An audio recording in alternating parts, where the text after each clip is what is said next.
Hello, welcome back, I should say, to I Wanna Hug That Gator. I Wanna Hug That Gator.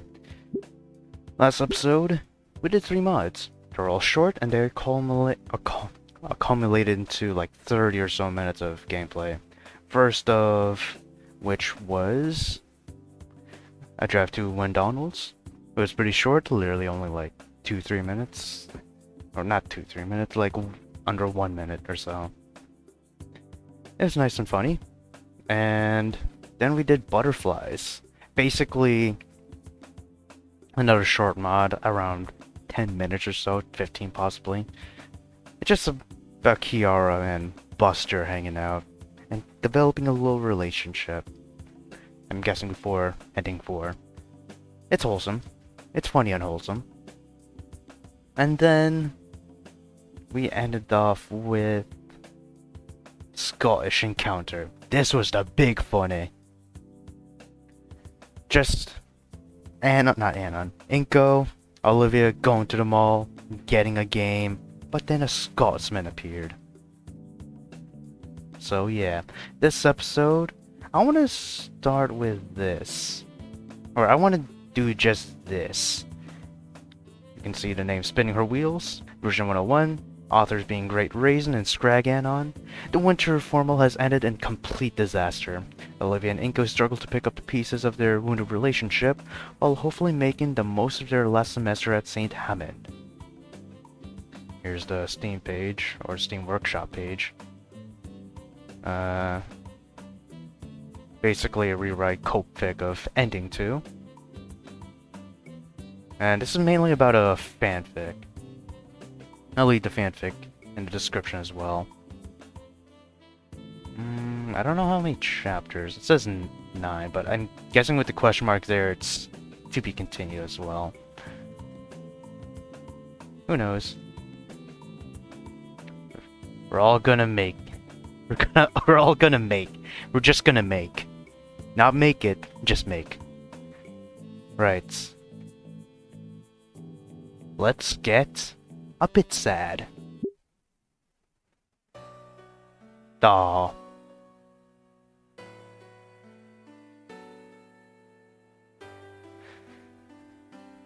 I spent half a year getting to know her. Getting close to her. The real her. Every berry she put in the way. Like melting ice to find a star hidden within.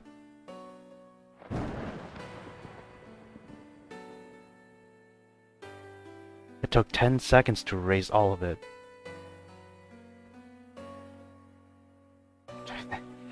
Fuck you, Inko.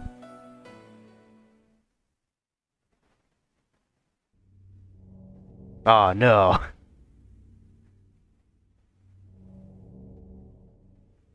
The music. I want to know, where is it from? It's probably in the source list of the Steam Workshop, but I just want to know anyways, right now. My eyes had been following the rotation of the ceiling fan overhead for close to 10 minutes now. I haven't even bothered to turn on the lights when I got back to the house. I wanted to go upstairs. I should, but I just don't feel like getting up. The couch was close to me, and close enough when it came to rest. Not that it helped. I wanted to sleep, but just couldn't. So I settled for staring. Watching smooth plastic blades gliding in the dim shade of the living room, focused in on a glimmering point around 3 o'clock, where moonlight peeked through the curtains and kept hitting the fan.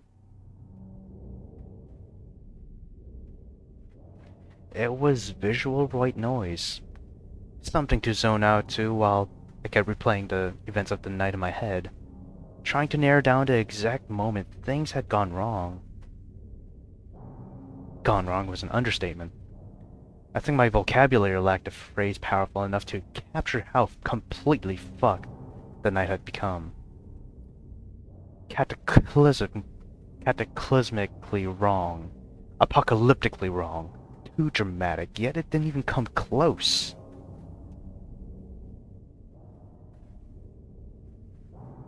which made it all the more ironic at how right everything had been at first. Getting ready, reaching the Payne's house, seeing her in that dress. Sublime. I felt like I could walk on water. I forgot that's what she wore in Ending 2. It's basically the same as 2, 3. Or 2 is the same as 3, I should say. Forgot how joyous everything was before it all went to pot in Ending 2 as well.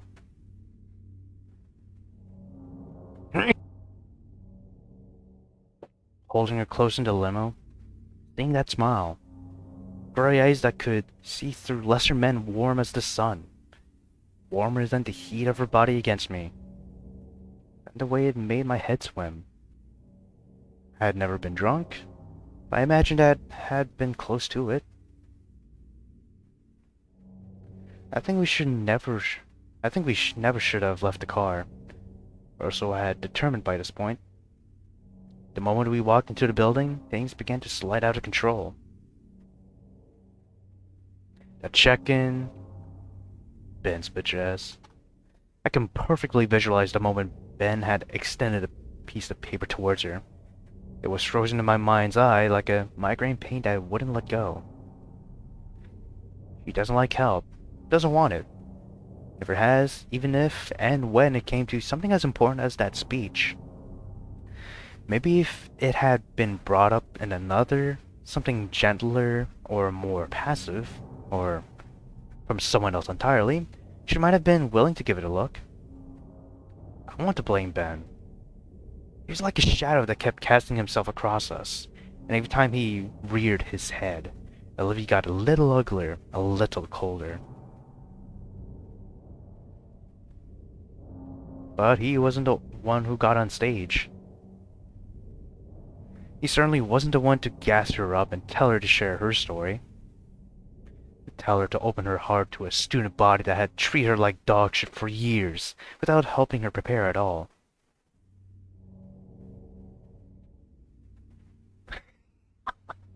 Oh god. I know this is a sad moment, but this could be art right here. Or maybe should I say, a soy jack. A sad jack. Millions must smile. You could have done more, dumbass. You should have done more. My inner monologue keeps screaming at me, beating me, yelling to the cue of sawing fan blades swinging as a blur on the ceiling. Like if I whip myself enough, time will begin to rewind. Like I could get a second chance. Reload a checkpoint. Like I could do here. Shove myself in destiny's path and force it to redirect. That wasn't wrong. I could have and should have done more with her. For her, when I had her, when she was my everything. And now, I have nothing. The world is gray now. Monotonous, dull. Every step of the walk home felt like a million miles, yet at the same time, it was barely noticeable. It was the truest expression of being on autopilot.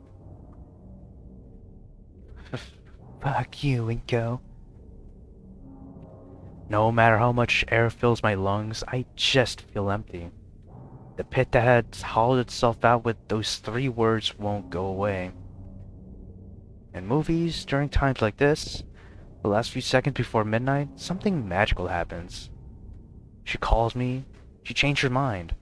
I call her, I beg her to change her mind. I run after her, I march through the sleet and snow and pound on the Paynes' door and reach for her. Something stupid, something dramatic, something drastic, something impossible always happens in cinema. But I know better. It's just the same craving, same futile longing that made her bust her knee up after Anakin passed.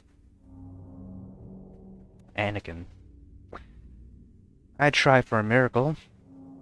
A Hail Mary even. I finally tear myself away from the fan and close my eyes, breathing deep. I can still smell the faintest hint of cologne wafting downstairs from my room, the lingering sense of soap from the bathrooms, the dull fabric stench of newly bought pieces of clothing, perfect for the dance. Reminders of a time just a few hours ago where I was a completely different man. Everything keeps reminding me of her. I do my best to focus on nothing, empty my head of thought, hoping that if I distance myself enough from sensation, I'll finally lull to sleep. I'll finally get a reprieve from the waking nightmare my waking moments have become. Gradually, as I blank out, I stop noticing the support of the cushions beneath my back, the brushing of the jacket sleeves against my arms. I just exist. A weight finally begins to draw over my eyelids. I slowly exhale. Uh oh. The front doorknob stirs. It clicks. Is it your parents? I bolt up, arms flailing to catch me as I brace myself against the couch cushions. The leg closest to the ground shifts to plant my foot out the door.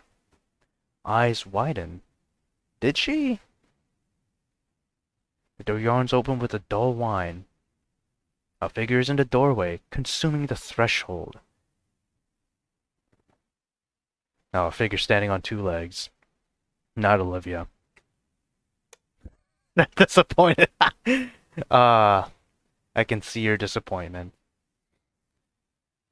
I don't know what sinks faster, my face or my heart. Before I'm blinded as the person lifts an arm and flicks the light switch.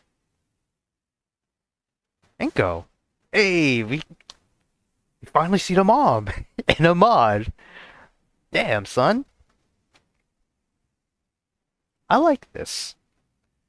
I like this. We finally see someone else from Inko's family. We did see, not Anon's, Inko's dad, but he only said something, but we never saw him. At least he said something. But here, there's the mother, in the flesh.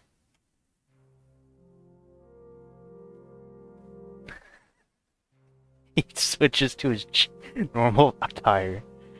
I groan, rubbing my eyes, peeking them open as they begin to adjust to the light once more. Hey, Mom. Normally, much like Dad, Mom's expressions were more controlled and subtle than any person I had seen on the planet. Nothing could make her flinch. I watched her weather the worst news possible, or without so much as wrinkle of appearing. Never quite smiling, never quite frowning. At times, it felt like she just didn't have a face. But tonight, her brow was furrowed. Eyes squinted. Confusion was all about her. Even her movements were questioning, slowly taking a couple steps forward before pausing again. Why are you here? She asked as she closed the door behind it, though noticeably didn't lock it like usual. That confirmed my suspicions. This wasn't going to be an overnight stay. Well, I live here, so... I swung myself up, sitting properly as I looked towards her. She shook her head with a roll of her eyes. Don't be like that. She walked forward and past me, moving towards the kitchen.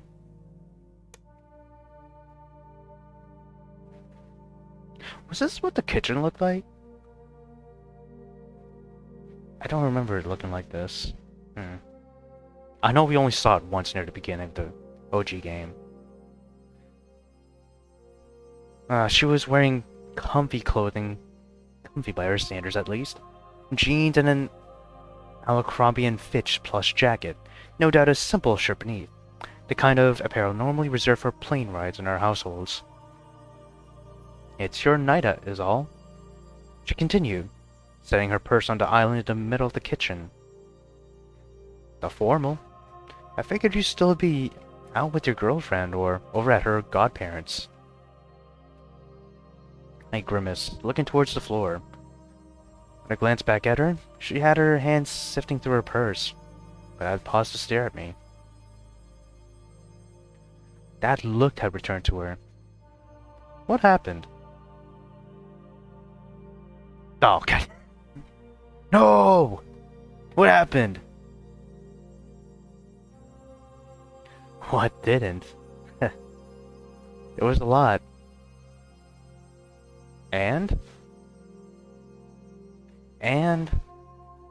We are not together anymore. It feels strange to say it out loud, like I should be talking about someone else. What's more, though, it hurts. School dances are always full of drama. I'm sorry, Inky. I know it sucks. I've been there. I quietly nod, looking away back at the floor. My hands had come together by this point, gently holding each other. Mom took the silence as initiative, heard her walking a bit closer to me. As she began to speak further, I looked in her direction, finding her leaning against the nearest arm of the couch. Maybe this is a sign of some sort. Things happen for a reason. What do you mean? I mean, well, you were only going to be here for 6 more months at most. Wouldn't have lasted long distance, you know that.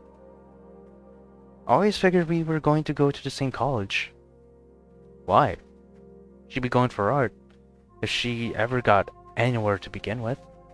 The campuses you're going to see next month aren't really known for their creative programs. Yeah, she was going to go for art. I was going to go for photography. Honey, I think you know that's not a good idea. I can feel my face grow stiff. My eyes harden. Mom, no. Ain't go. We brought you to St. Hammond because you wanted to pursue this camera stuff, and it hasn't gone anywhere. You've been stuck in the mud for a semester with nothing to show for it. This was the place to figure it out, and it wasn't good enough. Maybe it's time to accept that your father and I know what we're talking about. I don't reply. I look away from her, off somewhere else, towards a canvas display hanging on the far wall. On anything, really. I just want to ignore this convo. But she presses on. We can get you an internship with the company by your sophomore year. If you do good, you'd have an offer for full-time the moment you graduated. I feel my face getting hot. I don't want to do what you guys do. You clearly don't want to do photography either. You had some best-in-the-field teacher your whole time here, and even he couldn't. Do not talk about Anakin like that. My tone is a warning. My stare is firm. It's a degree of severity I had never given my mom before. What I didn't really think was in me. She returns it, glaring at me, before her eyes squeeze shut and gives me a long sigh. We shouldn't be having this conversation right now, she said, pushing away from the couch. I'm sorry. You've had a long night. Me and your dad, you know we love you, and we just want what's best for you. Speaking of your father, she clicked her tongue, putting her phone out of her pocket. If I waste any more time, he's going to kill me. She begins to walk deeper into the house, towards a room they had converted into an office the few times they had been here. Where's Dad? Why are you back home? Out in the car, keeping it warm. I hear her shuffling through the file cabinets as she speaks, raising her voice to remain audible through the walls. Carver landed a surprise deal with another client last minute this morning. Needed us to redirect and settle with them before the window of opportunity expired. We didn't have our files for their case with us on our last trip, so we had to dip here and pick them up. We'll be on our next flight by midnight, provided we don't do the last round of traffic. Do the last, okay. That's a term I've never heard before. I nod to myself. Even when they come home, it's for work. It's always work. Will you be back for Christmas? Probably, but you know how it goes. We'll have gifts whenever we do make it back. I promise. Figures. I huff, flopping back into the couch. As I begin to shuffle back into the cushions to try and get comfortable, I feel something crinkle in one of my suit pockets, jabbing at my ribs. Grunting, I pull it out. It's a folded-up piece of paper, a little crinkled now due to pressing against me. Carefully, I unfold it.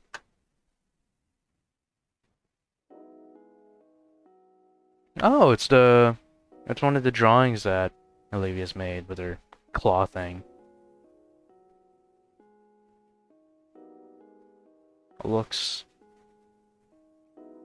out of this world, but also like a portrait of Inko, somewhat. I feel overburdened as I stare at the sketch. I gently brush a thumb against the 6-month-old lines, and my fingerprint becomes smudged with degrading red ink. I can hear Mom walking back through the house, getting closer.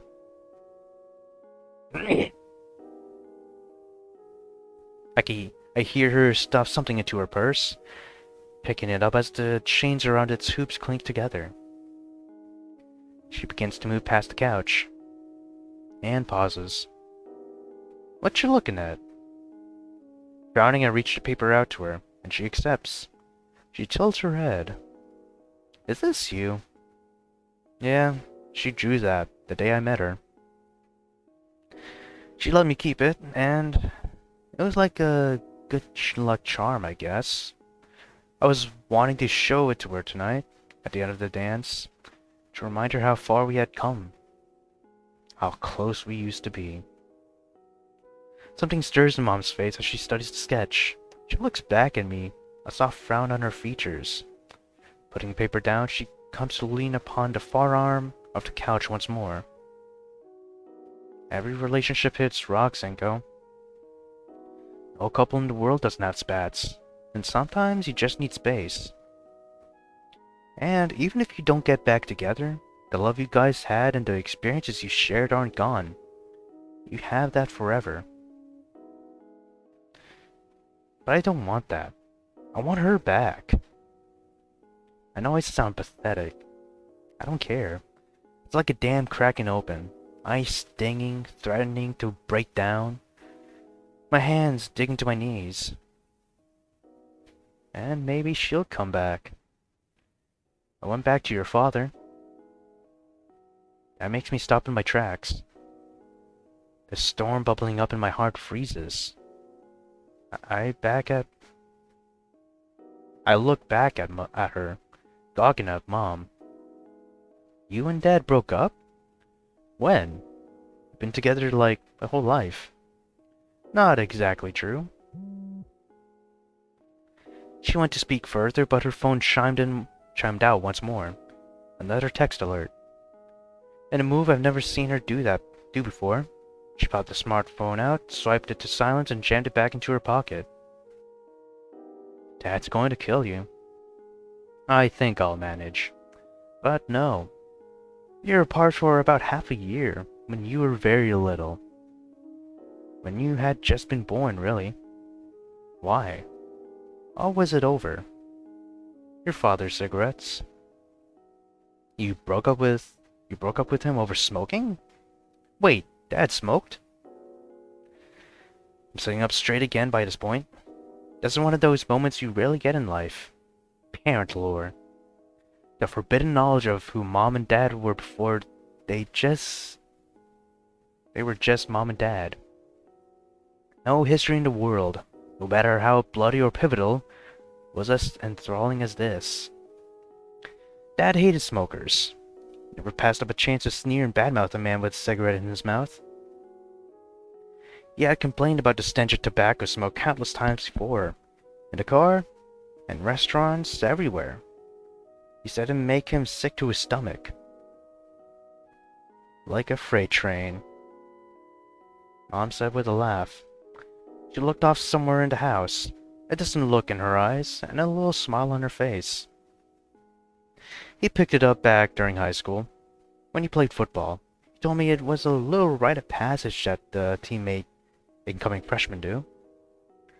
Some of them, like him, got hooked on that stuff, I guess.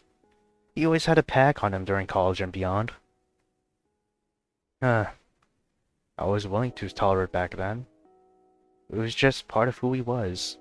People had their vices. But that changed when I got pregnant with you. She looked back at me, meeting my eyes. The moment we learned, I turned to him and told him that he had to stop it. He had to start quitting, there and then, because I would never allow those cigarettes around our baby. Never. He got better, for a time. It wasn't pretty, but he managed, up until you were born. After a couple of months, I was called back into work. He had to watch you solo for a weekend while I was off and my first trip since the delivery. I got back home a day earlier than I had planned. I decided to surprise him. He came back home to a house full of cigarette smoke. Your cradle just a couple of feet away from his recliner. At some point during our talking, I had begun to lean forward in my seat. My eyes were rapt and focused. I don't think I had blinked once. I was beyond pissed. I don't think I've ever been that angry before, but what really set me off was hearing you cough. At just the right moment, you hacked and wheezed and began to cry. And that made me see red. She whistled, shaking her head once again. I screamed at him, told him I wanted a divorce. Swooped you up and left. We stayed at my mom's for the rest of the year. It wasn't easy, but I refused to let that man near our child if he couldn't control it. If his addiction was that strong, he could be alone with it. A smile began to creep across her features. And then one day, middle of December, he calls me finally. He tells me he hasn't touched a light in 5 months and has kicked it. He begs to see me and you again. Something about the way he spoke. I just knew he was being honest. She looked out towards the windows near the doorway. There, between the blinds, I can faintly see the outline of Dad's car. He hasn't touched the one ever since. She looked back at me. People change for who they love. If they really love them, it just happens. If you cared about that girl as much as you say you did, you know the feeling I'm talking about. I nod slowly.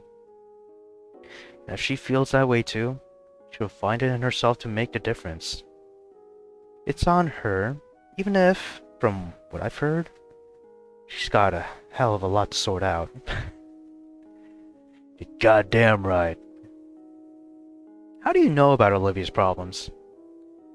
It was the first time I had said or even thought about her name since coming home. Mom scoffed. Mother's talk, Inky. Did you really think I'd let you go to another family's house this long without at least shooting over a text face lab? Over his face lab?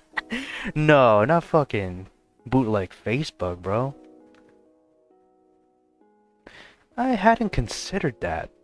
At the very least, Mrs. P never really brought it up. Mom pushed herself up from the couch's arm, walking closer to me.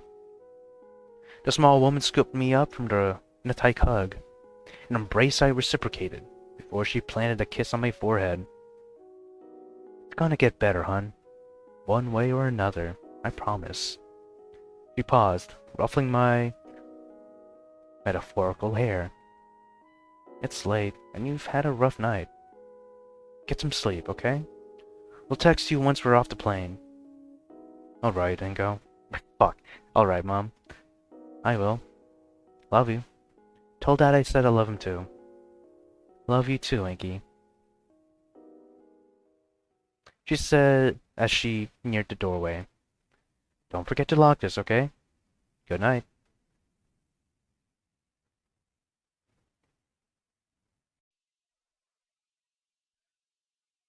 Mom walked through the door, pausing to take one last look at me before she closed it. I faintly hear her footsteps fade up outside, the little hum of a car engine growling to life, picking up some moments after before two trails away. I crash back into the cushions one final time. I glance towards the crinkled form of Olivia's red sketch of me on the table, only to find my eyes struggling to keep open. As the sleep I so desperately craved not long ago finally begins to crawl over me, I think back one last time on what she said, on what I'm thinking, on what I'm hoping. I'd try for a miracle.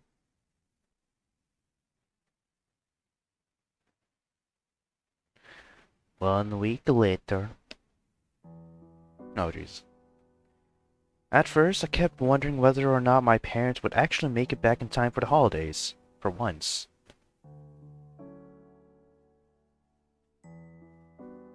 By the morning of Christmas Eve, I stopped. They hadn't sent so much of a text or a call since Mom found me that night. I knew better.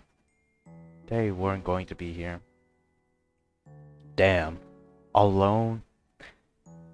In this mansion. How hollow. Not that I really recognized that it was Christmas Eve today. It was just another span of consciousness that had become my license that night.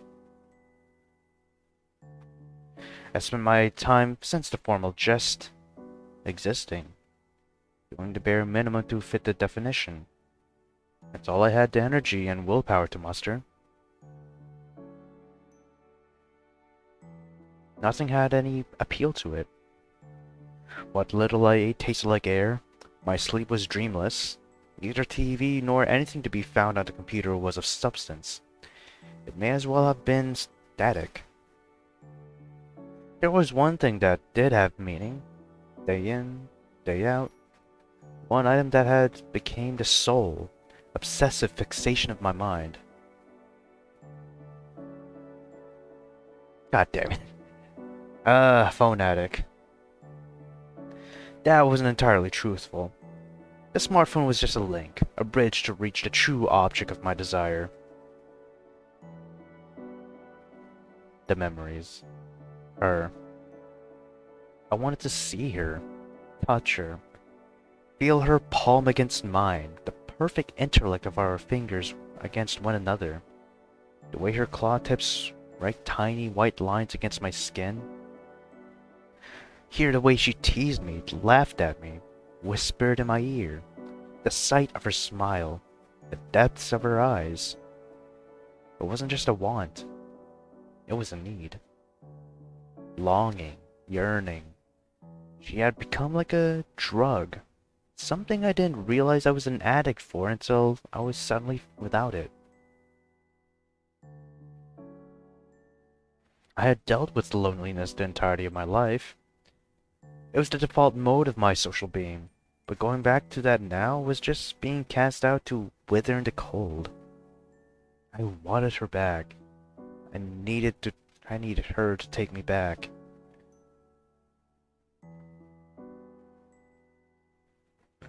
The messenger app kept drawing me back in, time and time again. At first, it had been out of a sort of homesickness. Even if she was gone, our texts were still there. Every little exchange, every shared doodle. At night, when I couldn't close my eyes, I found myself doom scrolling through their contents, reliving the pain I thought I had gone away, and until I finally forced myself to put it down.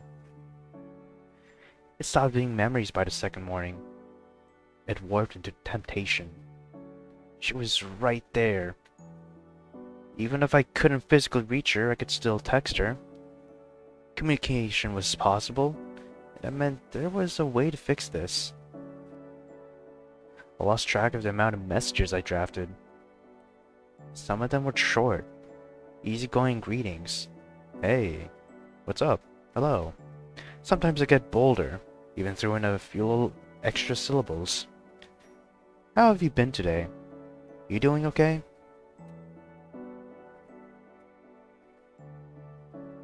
Sometimes my fingers started typing before my mind truly processed what I was doing. Rambling at the screen, paragraph by paragraph. At first, it was just asking to speak to her in person. But as the days stretched on, the attempts devolved into frantic apologies. I had thought I was right to speak my mind that night. But now I just don't care anymore. I could be in the wrong, but that was what it would take to bring us back together again.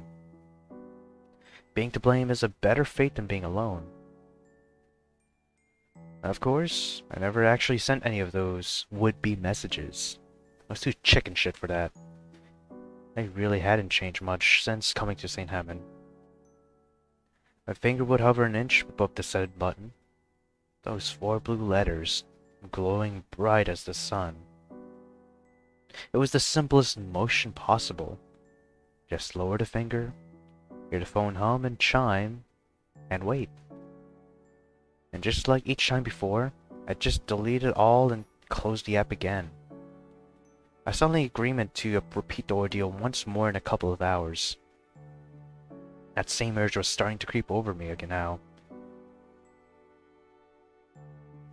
I had been slumped on the couch in the living room when I felt it tickled my brain.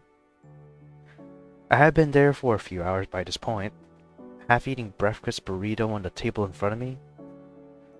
Off to the side, near the furthest leg of the couch, a growing mound of trash had begun to build up. Not entirely different from the debris that had cluttered the area when I fell ill earlier in the semester. Only this time, I had neither the common cave cold nor homemade Inca wok, trademark, to blame for it. Other areas of the kitchen had been left in similar states of uncleanliness. I had tried to make an effort to be better about this sort of thing, after she found a place like this that day, but now I couldn't muster the urge to care. It wasn't going anywhere. I could always deal with it later, but later just never really came. I had been zoning out to reruns of HBCO's Game of Stones for a while now. I never really cared for the series that much. Fantasy wasn't exactly my thing, but it was a good for background noise. It was as good for background noise as anything else. Besides, it had a certain charm to it. "Where's the god of tits and wine?" Peter Dunkel Lotus cries from the television, earning a slow snort from me. Whatever followed in the fictional exchange slowly petered out of focus, though, while the still dead screen form of my phone beckoned to me from the periphery of my eye. It's Christmas Eve. I think to myself, it's been nearly a week. Maybe this is the moment. The hand begins to reach, only for my fingers to clench. I can feel my brow knit in frustration. It's so stupid. Acting so hesitant over a goddamn text, reaching my Nokia like it's a venomous snake. But every time this dance starts, it ends with my knots dancing tight within my stomach.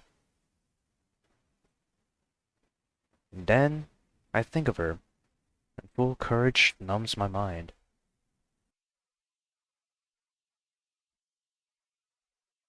Lunch for the phone. Desperation's in full control.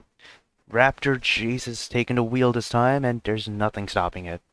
My fingers are flying as fast as they can, drumming up the most pathetic thing I've ever possibly written before. I miss you so much. I'm so sorry. I can't stand being away from you any longer. Take me back, Olivia. I'll do anything. I just want a chance. Please. Please. My thumbs shiver to a halt.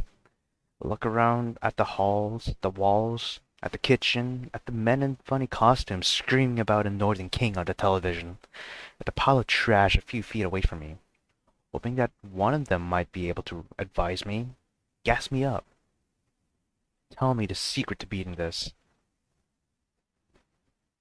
Nothing, damn. Then my thumb lowers again on the backspace. Bit by bit, my latest attempt dissolves until it's finally reduced to the first line. And even that is cast aside, replaced with one word. Hey, I feel a tension building in me. A push. I'm going to do it this time. I'm really, really going to do it. There's no going back. I have to. Please, don't disappoint me. But what if I don't? What if I just do it later? What if it goes bad? What if she's not ready? If I fuck this up, it could be forever. My thumb slowly pivots from send and delete over and over again.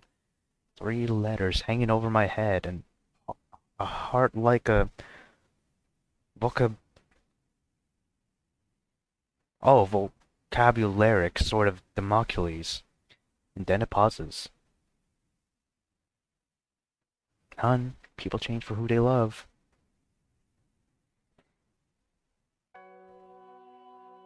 This isn't healthy. I say aloud to no one but myself. This is the opposite of change. It's stagnation. Wallowing in my own pity, despair, and literal filth, waiting for a second chance to be dropped onto my lap. I don't bother deleting the message. I just toss the smartphone away with a groan as my hands come to massage my face. It smacks against the far couch arm before flopping into its back, screen up. Let me guess, it just sent. I look back at the telly, trying to distance myself from my latest fit of pinning, only to realize with a frown that I was so focused on text begging that I completely tuned out from whatever the hell was happening. Some gold-haired velociraptor sitting on a spiky chair and screaming at a welling parasaur on the floor? What? Screw this. I mutter, grabbing the remote and flicking the television off.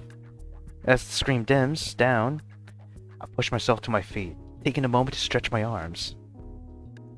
I resolve to go lay back in bed as I struggle to pop my back. Maybe by the time I wake up from my nap, some Christmas Eve magic will solve all my problems. I don't know if you mean like Christmas music, or shenanigans in Christmas movies like you were going on about before you met your speech with mother, or your talk with your mom. It's the most wonderful time of the year, after all. Fat chance. I started moving towards the staircase. The little hum may as well have been from a thunderclap, piercing the growing silence of the living room. I freeze dead in my tracks. Our phone's screen lit up. A message notification has appeared, waiting to be unlocked. My heart begins to pound to my chest. Oh shit. Oh shit! Is this it? Did the send button get pressed when the phone hit the chair arm? Did she text me on her own? I stumble over on my own feet in my haste to reach the device, tripping and falling onto my knees, my chest crashing into the seat cushions my hands fumble over themselves to try and grasp the phone. Fat-fingered, it fumbles out of my grip before I can catch it. Finally, I raise the screen to my face. Did she change her contact picture? Because that looks an awful lot like... Oh, hey, it's Damian. Hey, man, you alive? Damian. God damn it! Angry disappointment comes crashing out of the emotionally high that had crescendoed inside me, but seconds prior, only to gradually fade into a simmer. No, this is still good. I haven't heard from anyone else since the formal. I haven't talked to anyone since my brief exchange with Mom. Period. Something was something. Not to mention, he would know how his adopted sister is doing. He could have, and then he... I don't know what that last sentence was trying to say. Draw a breath. No, not going there anymore. If she wants to contact me, she knows where to find me. I need to get past this. Begin to shoot back a reply. Yeah, I'm here. What's up? The typing animation bubbles up beneath, fluttering dot by dot. Till finally, Damian suddenly stops typing and doesn't resume. I can feel a frown forming at my lips as a pit settles into my stomach. I had been so consumed with the fallout out of the breakup that I didn't really consider how it would affect my connections with everyone around Olivia. Time with the Paynes was likely a distant memory. Maybe this was just Damian's way of tying it off, saying goodbye and setting boundaries before the final semester started. Got that old ass ringtone? Just as I began to ponder where the hell I'd been sitting at lunch from here on, the phone screen slammed into a new animation. I was receiving a call from my foolish, thrilled friend, the brick buzzing at my fingers. I don't hesitate. I slammed to accept the key. What a sentence. As I bring the phone to my ear, I can begin to hear a familiar voice crackle through, I should say. Yo, Inko! Good to hear from you, buddy. How are you doing? I wanted to say a dozen different things. I simultaneously want to act cool and collected, but also spell my guts out to him. Act normal sounds good, but hearing the first other voices beside my own after nearly a week's worth of solitude with my own depressive thoughts has made me oddly emotional. I settled on a little of everything. I've been better. How about you? I can hear him sigh through the phone. Pretty much the same thing here. It's been a rough week. Sorry if you aren't in the mood to talk. Just seemed easier and faster than texting, you know? No, that's cool. It's good to hear from you. You too. He paused. I can practically hear the gears in his brain turning through the speaker. Listen, Inko. This is going to sound really stupid, but... Have you seen Olivia today? At all, anyway? No. Wait, what? Why, what's going on? I had probably sat back on the couch by this point, but as the implications of this question began to fully sink in, I found myself rising to my feet. My eyes had to be wide as eggshells. Me and my dad went out back to check the pool, make sure it wasn't flooding over. The moment we came back in, Olivia's door was wide open and she was nowhere to be seen. Tried calling her, but she wasn't answering. She hadn't been good since the dance, Inko. It's got us all pretty rattled. So you sure you haven't seen her? The more he speaks, the more I can hear the hints of real brotherly fear and concern in his voice. This was perhaps the most serious I had ever heard him talk in half the year I've known him. What's more, though, the mention of a pool flooding confuses me. Marching over to the nearest pair of blinds in the living room, peek them open, only for a memory to surface as the outside world greets me. I haven't left my house since that night, but I had heard over the news that a warm front had moved in but a day after the shit hit the fan. It was still chilly out. Frigid for the dinos, but most of the snow had melted. Outside, all I could see for miles was damp grass and stray clumps of stubborn white, thick piles of snow that kept themselves cool enough to linger.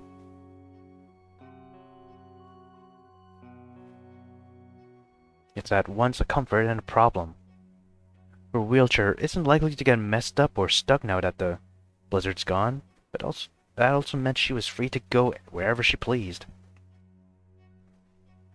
And considering everything, no, I haven't seen her. Promise. Why would I? You know what happened, right? Yeah, I know. I know, it's just... Shit, man, I don't know. The pause returns and lingers for some seconds. As I step away from the blinds, he begins to speak again. Actually, tell me. What happened that night, Inko? She seriously didn't say anything about it? She said and did a lot of things. She was pissed at the world, man. I want to hear from you, though. Your side of the story. A fresh pang of regret needles its way into my chest as I begin to recall the events of the night, as I knew them. I remember seeing Damian shocked in the crowd, following Olivia's outburst on stage. I figured there would be a good enough place to start. I managed to get her outside and got her to stop. I tried talking her into going back and apologizing. Tried convincing her that things could still be salvaged. She just wouldn't listen to me. It was like the more I said, the angrier she got. Admittedly, I lost my temper a bit. Uh-huh. How? I was scared shitless about her actions. How her actions might affect all of us. No, just me. I let it out. It was a slip of the tongue. I don't think I meant it. I was just overwhelmed. He hisses sympathetically. You can imagine the wince on his face. Bad move, man. No shit.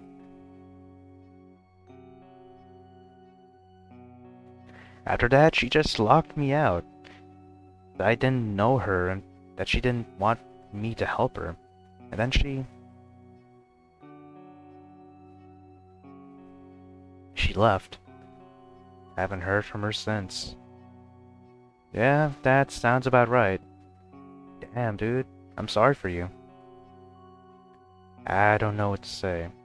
I feel a little bit of warmth, hearing at least one person lift me up, but it just feels empty. It doesn't change anything. He's still gone.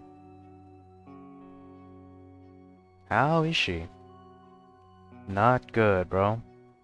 He sighs again. As he talks more, I can hear the phone connection stutter and pop. He's moving around, likely pacing out of anxiety.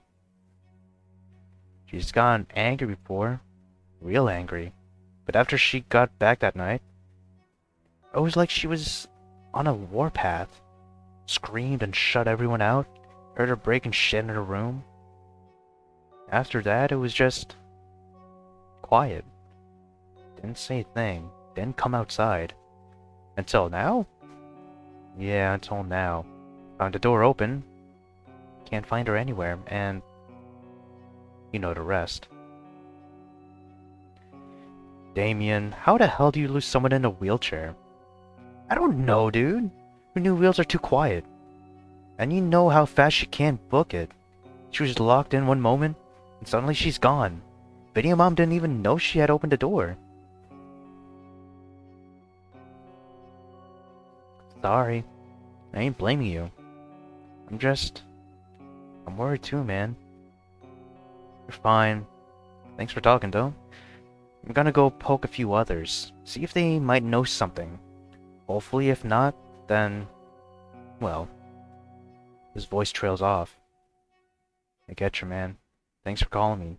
I appreciate it. Are you doing okay, Inko? Like, really, how are you? I try to do what dudes do with dudes. Hold it in. Nah, I'm doing terrible, man. This fucking sucks. I can feel myself deflating like a popped balloon. My shoulders drooping. It feels weak to say out loud, but it's also kind of a weight off my shoulders. He was giving me the chance to finally voice the flunk that had been haunting me for the last week. I can imagine. Inko, you're my friend. Liz is too. Even if Liz doesn't want to date you anymore, me, Mom, Pop, heck, even Vinny, we know what kind of person you are. Still love you. You got a place here if you need it, okay? Well, I wasn't expecting that. It stuns me in place. I don't even know how to process it. Feels fake to a degree. Like I'm expecting a psych! Some sort of punchline to let me know it was just a joke. One big fucking joke. With me at the epicenter. But it doesn't come. Inko? You there? I can feel something stinging at my eyes. I swallow hard, raising a wrist to wipe them. Ah, yeah, I'm here. Thanks, dude. I needed that. I'm glad I met you guys. Me too, man. I'm gonna dip, but if you need me, or any of us, you got our numbers. You good? I think I am. See you, bro. Bye. Bye-bye. The line chimed shut. I held the phone close to my chest for a moment, playing about what had happened in my head. That hole, the hollowness that had settled in my chest since that night, it finally felt a little less everything. It made me want to smile. And then I glanced back at the window I had peered out of, out of while I was on the phone. Walking back across the living room, I stare out at the chilly marshscape that post-snow Volcadero bluffs have become. She's out there somewhere, alone, doing cave God knows what. After the shit we put each other through, it takes all of a second for me to determine what I must do. I was barely thinking as I raced upstairs, flinging off the dingy clothing I had been decaying in for nearly a week. Saving the girl and hopefully a relationship, call for something better. Something cleaner, warmer. Oh, nice. Designer jeans, check. Jacket, check. Sunglasses. You fucking know it. Oh, hey. I don't think we've seen this before. Looks posh. In my haste to reach the front door downstairs, I nearly forgot my wallet and keys. Stumbling back a few steps, my momentum lagging my stride, I leaned over to the counter and swipe both up. I checked my phone one last time. It's just now reaching noon. She could be anywhere out there, but whether she wants to admit it or not, I've gotten to know her. I know how she thinks. The arcade? Slim chance. Something to eat? Too traumatic. She wouldn't go through this much effort for food. High school was probably the last thing she wanted to be at right now. Maybe the local art center? Could be looking for motivation. Or what about Anakin's grave? Wait, had he even been buried yet? Shit, I can't remember. So consumed as I am with pacing about and pondering where to begin searching first, I scarcely realized that there was just a knock at the door. I freeze. My head slowly creeps to stare at the doorway. It's silent. I don't hear footsteps outside. I haven't heard any to begin with. Slowly, so slowly, I take a step towards the door. Then another, and another. I bring my eyes to the peephole. I don't see anyone. I scowl, leaning away. It's probably just some dumb kids pulling a prank. Dang Don Ditchin's still popular with the youth, right? And yet, as I start walking away, something knocks at the door for a second time. Harder now. I finally realized that I couldn't see anyone. Become a being of contradictions. All at once, I feel like something impossible is weighing down on me, preventing me from moving. But something else inside me is roaring at me to turn around and go for it.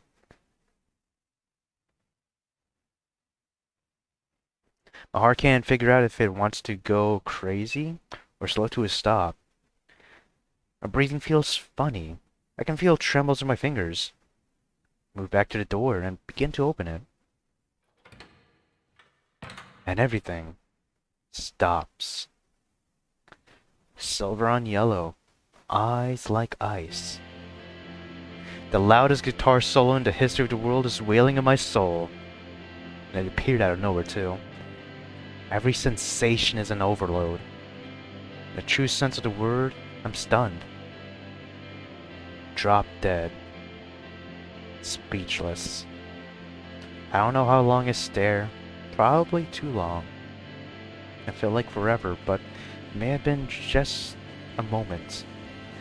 A second stretched to its fullest, pulling out or playing out to infinity.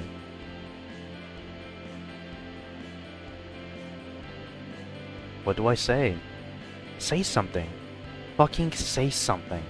Anything. Hey. There she is. She's back, boys. We're fucking here. And she's got those slippers, loafers, whatever the fuck it is. She's back. She ain't happy. She doesn't look happy, but god damn it, she's back. Stop staring at me, dude. I had remained silent in the wake of her agreeing towards me. Quiet and still. Too overwhelmed by the sudden nature of our meeting to know what to do or say. Too mesmerized by seeing her again to realize I was gawking at her. Just like during the first few days of class, nothing really has changed. Except for her expression. When I first opened the doorway, she had been looking up at me with wide eyes that were full of uncertainty, her expression timid. But now her gaze had narrowed into something withering, a tiny scowl on her snout. Bags had returned under her eyes with a vengeance. She clearly hadn't been sleeping much. Oh, sorry. Hey. Silence began to stretch between us once more. Our eyes remained locked, waiting for someone to break. I blinked first, glancing up and over her shoulder. I took the time to clear my throat. Why, are you here, Liv? Can I come in? She ignored the question. Looking back to her, she returned a glance for a moment longer, before looking away, towards her lap. It's cold out. I huffed softly. I was hoping for more, but she wasn't wrong. It was oddly chilly out for such a damp day, which meant it was twice as worse for her. I couldn't just let her linger in the cold. Yeah, of course. I said, shuffling back and out of the doorway, keeping it open for her. Olivia wheeled herself in without another word. Damn, okay. Speeding off. As she moves past me, my eyes follow her, then beyond her, to the dismal state of the living room. My mouth curls into a frown. This was the worst possible time she could have chosen to visit. It looks like a pigsty. And what's worse, it doesn't take long to call out as much. You're not cleaning up after yourself again. She dryly noted, looking off in the direction of the couch and the little hill of garbage near its left legs. I know. Can't start doing that again, dude. I know. I repeat, my voice raising as I feel a flare of irritation rise in me. My eyes swivel back towards Olivia, only to see that she's looking at me again, too. The scowl's left her by this point. She just looks tired, dead to the world. Whatever agitation that could have been building is doused, my brow furrowing. There's just been a lot recently. She doesn't seem interested in the meager justification, looking away from me, continuing to inspect the dismal state of my household. She just stays quiet, saying nothing. She wheels herself over to one of the canvas paintings my parents had decorated the walls of the hallway with, staring up at it.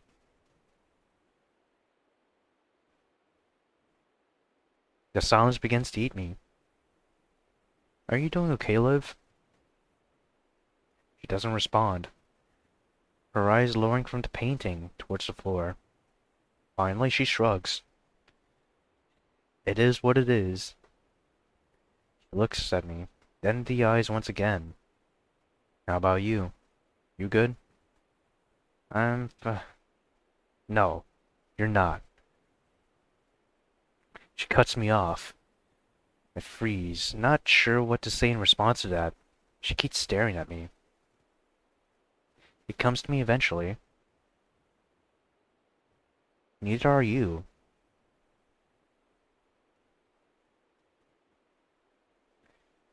Nothing I'm not used to. I'll survive. Kind of expected it anyways. My heart twists. She's staring at something else on the wall now. This is far from ideal. Definitely not at all how I wanted our reunion to go, but it's something. Maybe she wants me to push the issue. Do you want to talk about what happened? No. There's no hesitation. Doesn't even do me the courtesy of running through with her eyes this time. Something new boils up now. Anger. It's like she's tormenting me. What the fuck is the point of this? Then why are you here, Olivia? There's an edge to my voice, my volume risen by an octave once more. It's enough to make her look at me again, though her dour expression doesn't do so much as shift. It's enough to knock the wind from my sails. I take a step closer. I can't do anything if you don't tell me, Liv. Please.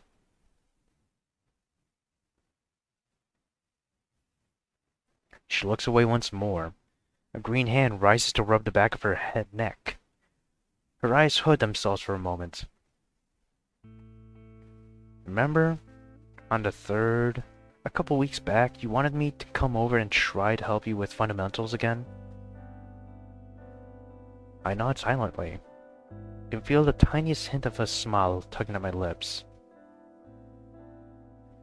It was a nice memory. I hadn't actually gotten any better at painting, but just having the opportunity to sit there, quietly with her, while she lost herself in the joy of teaching her art form, I didn't realize how much I missed those moments.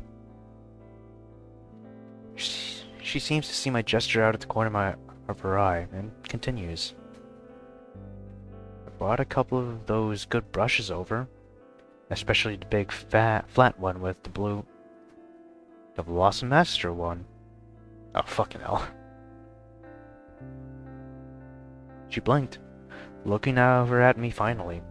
The fact that I actually remembered what it was seemed to catch her by surprise. Truth be told, I had done my best to retain the rant on the importance of brush quality and the reasons she preferred that particular line.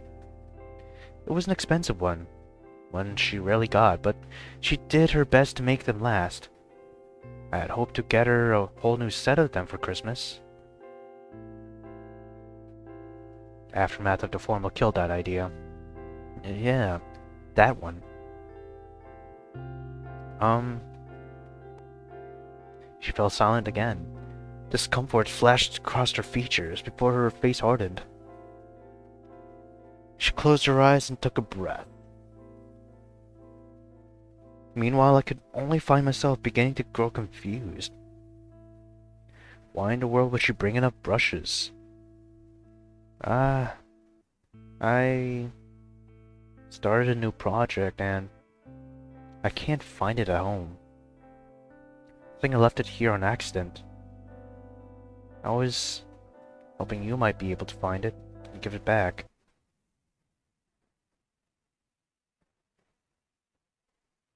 What?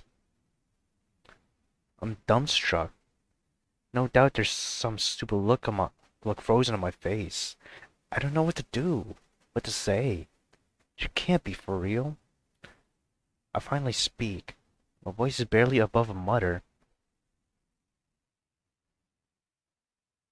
Seriously? She wasn't looking at me again, but she nodded after a moment of hesitation. Yeah, seriously. You're just here for a brush. I'm just here for the brush, Inko. Her eyes swept at me as she used my name. Her gaze was hard, firm, but swiftly quivering. I noticed that she had begun to grip her armrest of her wheelchair tightly. This is ridiculous. There's no way she'd do something like this. And yet, she absolutely would. I began to realize. Because that's who she is. She really hasn't changed. It's confrontation with Liz at the tower all over again. Once more, Olivia puts the smallest personal need before the thoughts of anyone that's close to her. Or at least, it used to be. Fine. I say after what felt like an eternity. I say the word harshly. I know this because she looks away from me with a frown. I'll go check my bedroom. Just stay here, I guess. Okay. Not another word from her. Not even so much as a look. She turns in my direction, but wheels past herself past me, seeming to move to go wait by the doorway. My eyes follow her for a moment, and it's all I can do to stare. I'm speechless. Heart's no longer beating out of my chest. Just feels like it's going to implode on itself. A disgusting, ugly, and poisonous feeling that I could only describe as the absolute definition of rejection. Saturates every inch of my body. Finally, I just shake my head. Step by step, I begin to make my way towards the staircase. Halfway up it, I pause, looking back in her direction one last time. She's pulled out her phone and seems oblivious to my existence. It's enough to make me continue the rest of the way upstairs.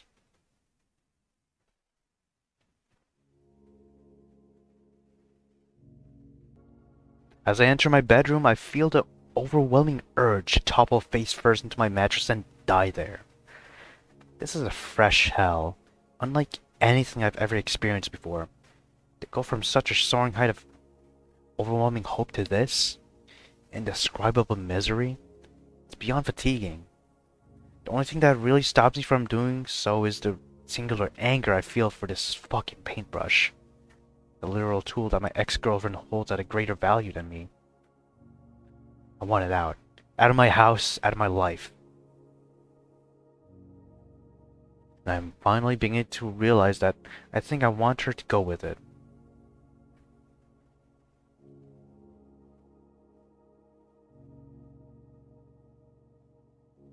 But before long, I'm coming up short, because I can't find the damn thing anywhere.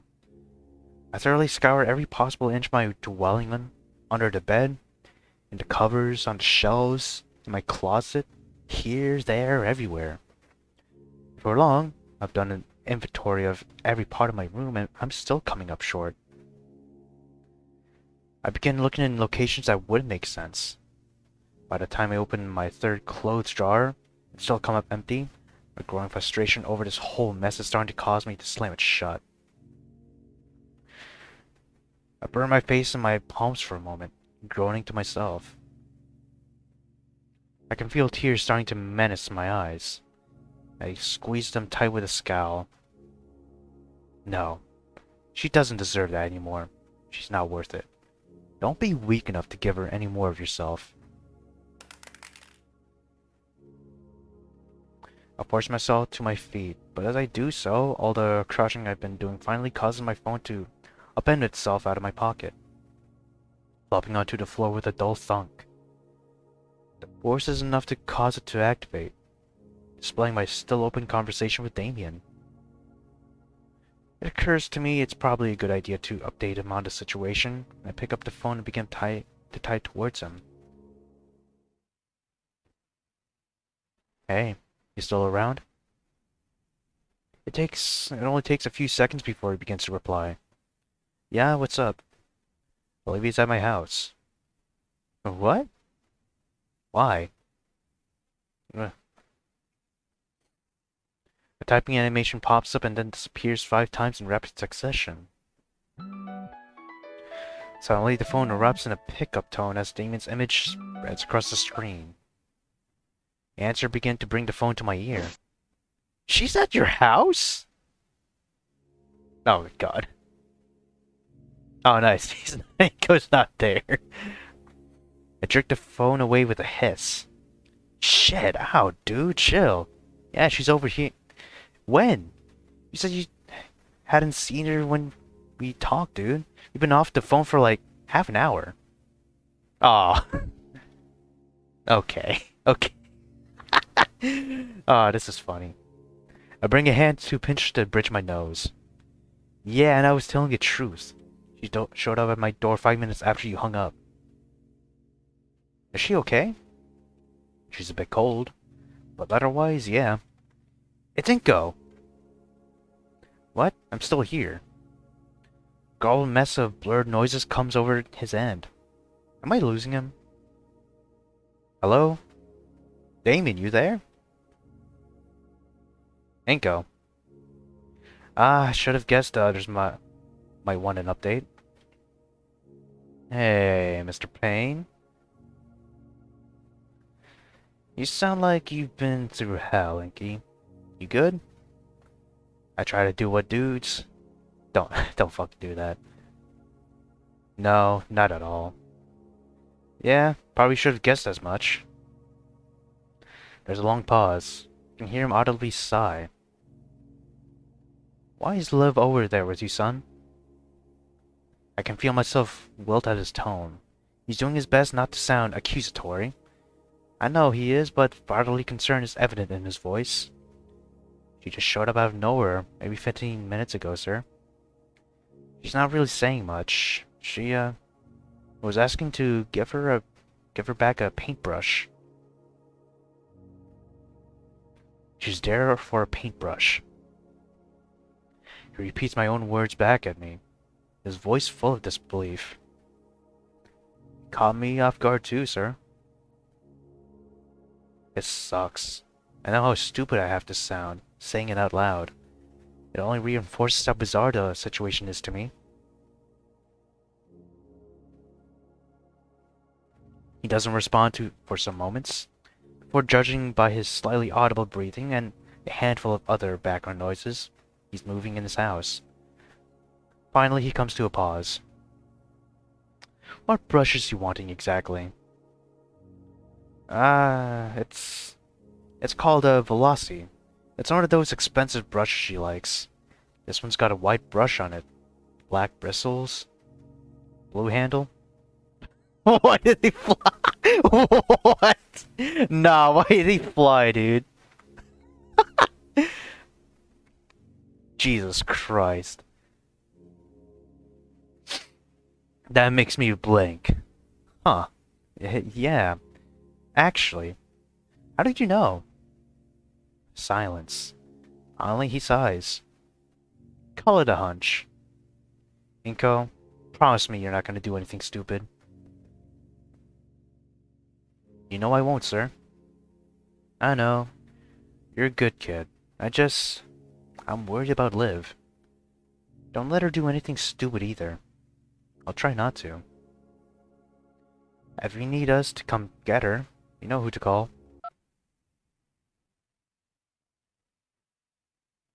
I had to open my mouth to speak, but he hangs up. I pull my phone away with a puzzled expression. That felt off. Like there should have been more to that conversation. At least a proper farewell.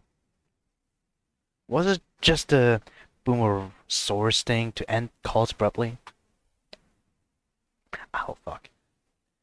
Shaking my head, I shove my phone back into my pocket. My pants once again. I take a cursory look about my room and one final time, thinking that maybe I might finally catch this oh so important painting instrument among the clutter at long last. Only to come up short once again. Whatever it isn't up here anymore. Seems Olivia came all this way for nothing. Something about the bitterness that's consuming me makes that a bit satisfying, but the satisfaction quickly faded. The bitterness lingers.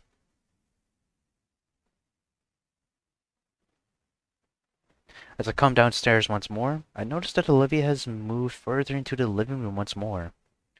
She's holding a piece of paper in her hands, staring at it, studying it like her life depended on it. She grips tightly in her right hand. Her left is pockmarked and holds into the armrest beneath her claw tips dig in. Or as her claw tips dig in. There's no way she didn't hear me talking upstairs. Her hearing's always been too sharp for her own good. As I step off the last step and onto the floorboards, she glances up at me. She lowers the paper into her lap. I can see the red lines colored on it. You kept this. I just nod. Even after last week. I kept the other duels you gave me too. Which ones? All of them. Why? I can feel my pulse quicken. I clench her hand tight, rubbing my knuckles. I don't want to do anything stupid. I won't, but this is... You know why. No, I don't. She comes back, casting her drawing back into the table. I don't understand you. You got no reason to keep this shit anymore. Why? Why not just get rid of it? I don't want to get rid of it, Olivia.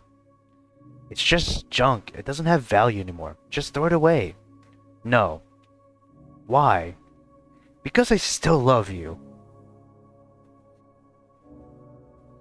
Why the fuck would you still love me? As our voices raised, I had unknowingly stepped closer. Olivia was snarling at me, her whole body shaking with anger and frustration. Almost a mirror image to the furious quivering that had engulfed her outside the formal. She had braced her hands against the armrests and looked ready to launch herself out of her seat at any given moment. I was no better. My hands were shaking. I could feel the trails of tears trickling down my cheeks. I tried to open my mouth, but she pushed herself forward, jamming a finger up at me. Stop fucking lying to me. Her voice cracks as whatever she was holding back was finally breaking free. Don't give me this pity horse shit. I know I hurt you. Fucking admit it. Yeah, you did. You walked away from me. Didn't say another word. Left me alone only to come back for a... Ugh. Just because you're being a self-centered dumbass doesn't mean I stopped caring about you. You don't mean that. She hissed. Her face scrunched up in a pained sneer. Everyone else is turning their back on me. And you'll leave too. I don't need you. Don't you get that, idiot? I don't need you. Just let it go. I don't want to be needed, Liv. I want to be... God damn it, Inko. Just say we're through. You think I want that? Maybe I do. Oh god. Why the ace attorney thud? My hands clamped down on Olivia's armrests. Are you fucking stupid? We were inches from one another. Eye to eye, ragged breathing, emotional wrecks. Oh my god. I don't know who lunged for the other first. And there it is. Like a match of football. No momentum for each side. Then all the momentum happens. Then one side just scores. Same happened here. The kiss wasn't our first, but it was by far the least pleasant. Our faces smashed together roughly, forcefully, the passion of the embrace causing us to discard comfort. Tongues met as claws and hands grappled upon the other's body, squeezing, grasping. I felt pain butt up from my shoulders as the Byronics' talons dug through the fabric and into my skin. We tried to mumble things towards the other in the fleeting spaces between kisses, lost in exchange for breath. Olivia came forward onto me, the two of us toppling onto the floor. We sat. We struggled against the other. It was a blur, like the fragments of a dream circling in the back of my consciousness. Whatever else happened today was gone. There was no tomorrow. There was just this.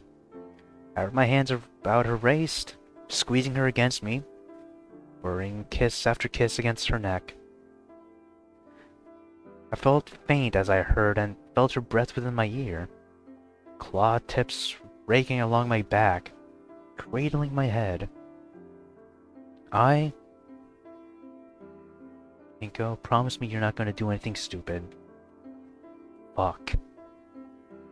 I do my best to rein it in. There's fire running under my skin, urging me to go forward.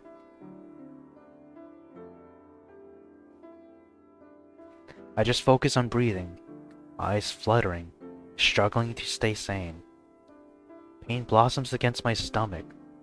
I grunt, shifting. Something hurts even harder upon my chest. Shit, Liv! I lean away only to realize she's punching me, hitting me again and again in the torso. She flares her fists against me as her breathing pitches, harder and harder, before my hands can find her waist and force her to a standstill. Before I ask her to stop, she crumbles. The moment I release her arms, they wrap tight around me, clinging for dear life. She wails, crying freely now, curling closer as she hiccups and sobs. God damn it, Inko. Why couldn't you just make this easy? I don't reply. I don't know how.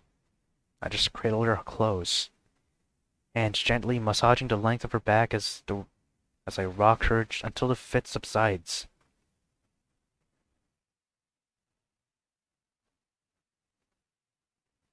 Over the course of minutes, the crying diminishes to soft sniffles. And even that goes quiet after enough time. Ah, god damn. We sit there, tangled like one another clinging to the other, hearing each other's breath, feeling our hearts beat. Feels like hours, but I've yet to move a muscle. I don't want to. I'm afraid this is going to fade away, and I'm going to wake up on the couch. I reach a hand to find one of her own. The moment I tug at her claw, her fingers wrap tight around mine and squeeze. I bring it close, feeling the cool flat of her hand against my cheek. I decided to break the silence. I couldn't find a brush. I know, it's not here. What? You're such a dumbass.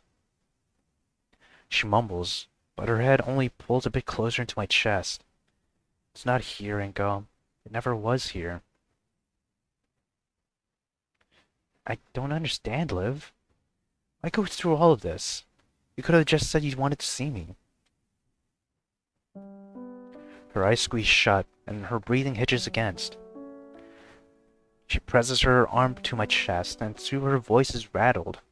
And though her voice is rattled, she manages to speak. I fucked up so bad, Inko. I fucked up everything. And I fucked us up with it. I can deal with disappointing others, having them be hurt, but I don't know how to deal with you. I thought that if I came here, it might be like the rest. I could just move on and let it go. I can deal with hate, but you, the fucking drawings. She breaks again, shuddering. It's so much worse, though, because now I know you're not that, and I don't. I'm not going anywhere, Liv. You got me. Her eyes open, engulfing my world again. She sniffles, stammering as she tries to speak. I want to be better. I'll help you get there. There you go. This is the proper thumbnail. She pulls closer, hiding against me, and I wrap my arms around her once more. She could pulverize me if she wanted to. She feels so frail right now, like the shortest breeze could tear her apart. She won't let me go. Neither will I.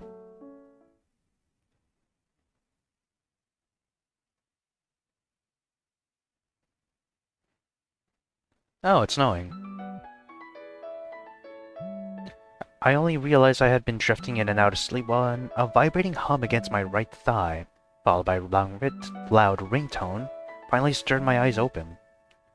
But wait a second, panic gripped my heart, fearing that the whole thing had just been a dream of some kind, a fleeting fantasy of my dozing mind. The worry faded the second after, though, because I knew that the overwhelming warmth smothering my body, the scent of the sage-colored hair that filled my nose, it was all quite tangible, quite real. And so was she. As I leaned away just enough to orient my arm, I spied the briefest moment of her, peacefully asleep, softly snoring. It quickly vanished, for my ringing phone had begun to wake her, but the swiftness of the sight almost made it all the more precious. Grunting as I focused myself, I jammed my hand into my pocket and pulled my ringing phone free. Without bothering to glance at the caller ID, I swipe accept and bring the device to my ear. Hello? Dude, what's going on? You haven't said anything for like hours now. It's Damian. Of course it is. I bluster my lips for a moment, still struggling to fully wake myself up. The baryonyx beside me grumbled as I shifted further away from her, the movement forcing her to come to as well. Smacking her lips, she flung herself up onto her knees. I can hear her grunt as she stretches, a soft pop coming from her back. Coming to think of it, I didn't realize just how sore and out of sorts I felt as well. The passion of the moment had been enough to make me tolerate the floorboards, but they were far from supportive. My everything was beginning to. Inko, you there? Damian's voice snapped me back to reality. Shit, yeah. Sorry. Everything's good. We've just been talking. Talking? Is that why you sound like you just got out of bed? Olivia's getting out of the frame. Nothing like that happened. Come on. Uh-huh. I can hear him scoff. Well, given you guys have been talking all this time, I'm gonna assume Liv is doing alright, right? I glanced over at the Gator in question, who by this point had managed to get back into her chair and was in the process of settling in, shifting about to get comfortable. The fact she could do her little knee scoot walk with such a lack of noise would never not catch me off guard. Her eyes meet mine. I see the tiniest awkward smile upon her lips. Yeah, I think she's doing good. It's been productive. For real? I can hear a bit of excitement creep into the Spino's voice. That's great. That's great, dude. Awesome. Ah, well, I hate to, like, butt in on you guys patching stuff up, but Mom and Dad are getting a little antsy. I think it's time she comes home, if you don't mind. Pushing myself to my feet, I catch a digital clock near the living room television. It was a few minutes past 4 p.m. Have you really been slumped on the hardwood for 4 hours? Nah, I get it. I didn't realize time had gone away from us so much. I'll help her get back to your place, alright? Don't want to live on her own once the sun starts setting. My brother in Christ, it's already snowing and the sun's not even there. Thanks, man. I appreciate it. You better hurry. The weather's getting crazy out there. Huh? What do you mean? Before I can finish my question, my gaze goes through the window, only to see the state of the world outside. Dark clouds covered the sky, dropping tiny snowflakes on the ground. It's snowing? Again? Yeah, dude, winter's back. You just noticed it now? Must have started when you were dozing off on the floorboard. I just didn't see that coming. Yeah, we didn't too.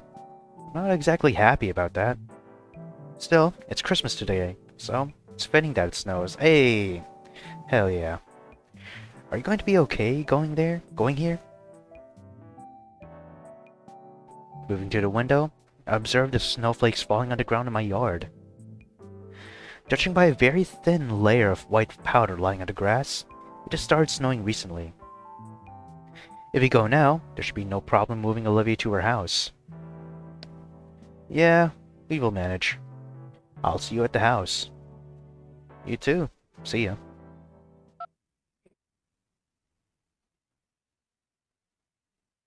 I stuffed my phone back into my pocket as I hung up, before taking the time slinging my arms towards the ceiling.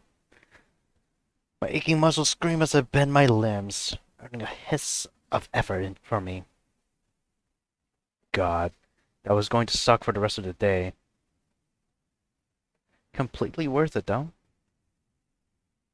As I move closer to Olivia, she gives me a questioning look. It was Damian.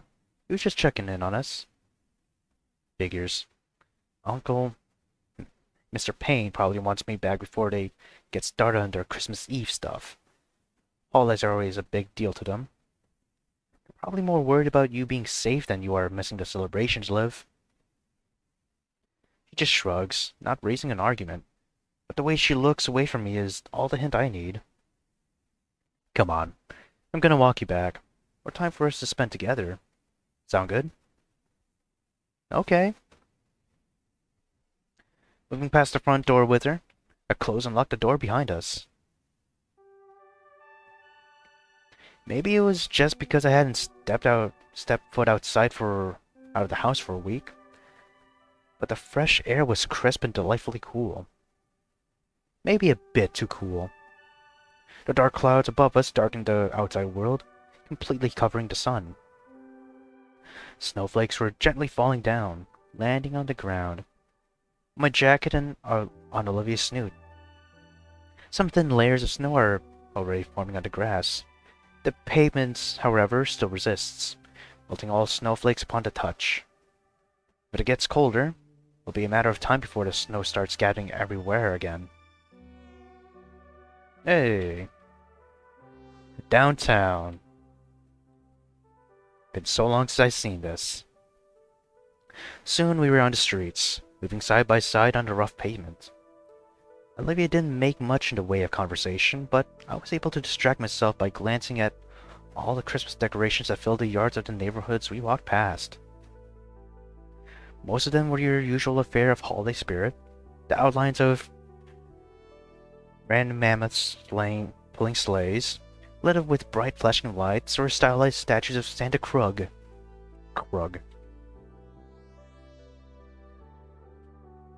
One yard that certainly stood was a ratty single-floor dwelling that had bought one of those 20-foot-tall human skeletons from Cave Depot. The huge construct towered above the rest of their cheap-looking decorations. Clenching a bubbles, a styrofoam candy cane in one of its claws. Thin head rested ajar on its skull. Gawking at the beautiful bony boy, I nudged Olivia's shoulder to get her attention before she wheels too far away. She pauses, squinting up at me, before looking over in the direction I was staring. She loudly snorted, a laugh soon erupting from her. That's sick. She giggled, pulling out her phone and snapping a picture of the colossal calcium kringle.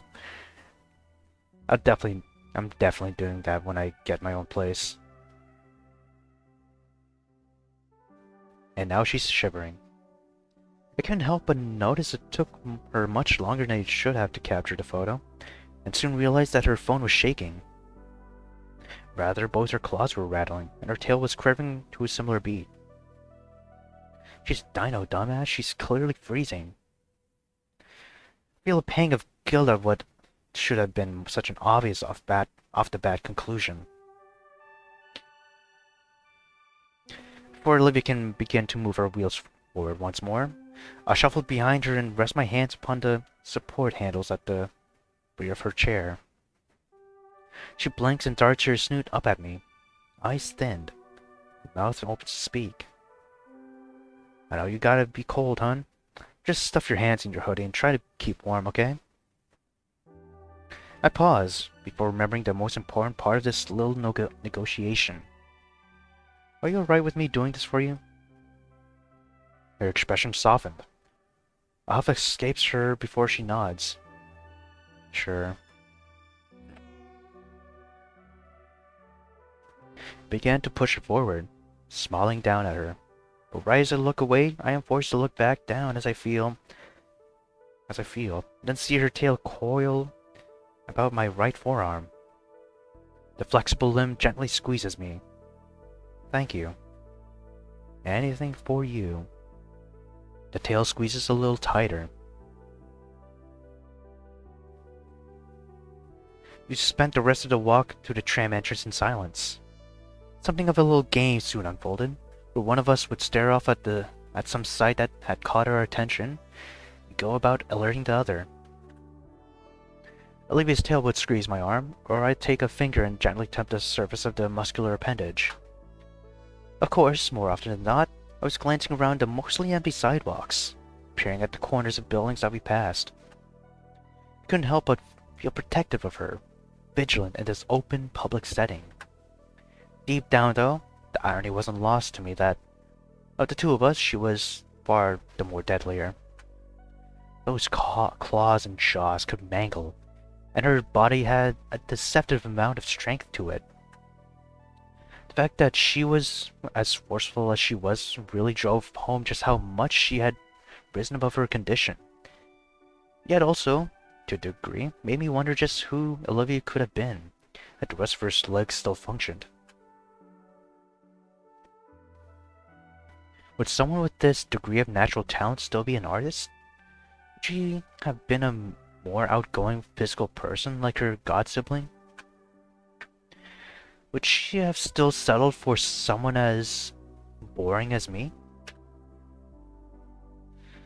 I felt a frown begin to tug at my lips, and an echo of the bile that had been festering in me just this morning began to bubble to the surface. Ugly thoughts whispered in the periphery of my mind.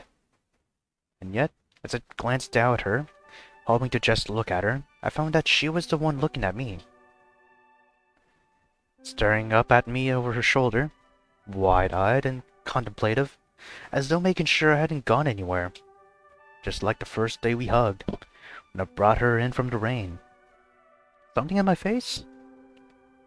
She rolled her eyes, but then a smirk flashed across her features. Now that you mention it, there is kind of a mark on your side of your neck. Heat flashed in my face. A hand smacked up towards my neck, feeling about my throat like I was trying to swat a mosquito. Olivia crackled. Really, dude? You'd think you'd remember if I got you there, dummy. Gator had fooled me. Arching my brow, I forced myself to retaliate with full gusto. I launched my counter-attack. Literally so, for I launched myself low and leaned down, planting a peck right onto the tip of her snoot. Staring, Olivia swatted me away with a claw. Knock it off, weirdo. Made you blush. I could hear her grumble, yet as I began to push her forward once more, I could feel her tail coil a little tighter about my waist. We reached the tram station without further incident and found it to be largely deserted, save a couple of scattered people, each standing some dozen feet away from each other and us as they peered down at their phones. One by one, they entered their own respective carriages as the trams came and went. By the time the one we had been waiting for arrived, the passengers upon it filtered out. We entered to find that we had the transport all to ourselves. Sounds continued to stretch during the first few minutes of our trip. Olivia looked over her shoulder, staring out through the bay window, watching buildings come and go. Her only movements being the flicker of her eyes and a soft shake when the carriage rocked up both of us. For the most part, I was content to join her in the quiet sightseeing. The fingers of our closest hands interlocked with one another. It made the ride go by fast enough, and yet I couldn't shake the feelings that had started to creep over me, back on the sidewalk. And as much as I love to just block them out and not spoil the moment, another part of me knew well that this might be the last moments we have together, completely on our own for the rest of the day. The next couple days, really. Olivia. Catch her attention, clearing my throat as I do so. Her eyes flicker over to me. She quietly tilts her head, a gesture for me to speak further. What are we now? The Gator stared blankly at me for a moment, or she just looked down at our interwoven hands.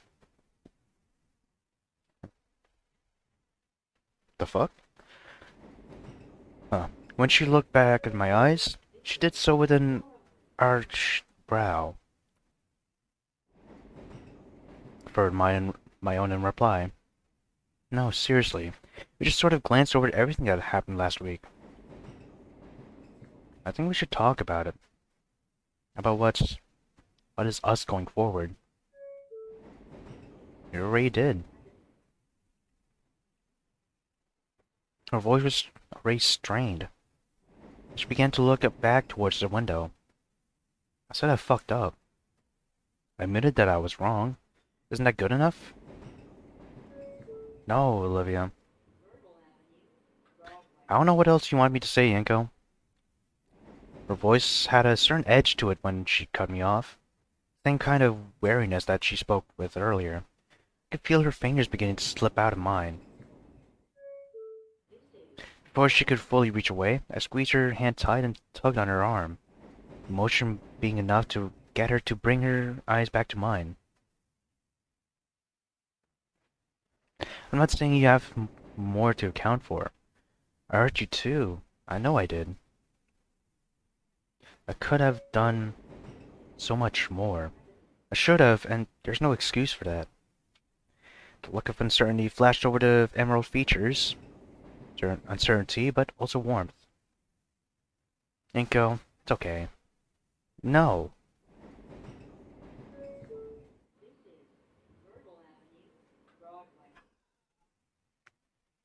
Okay.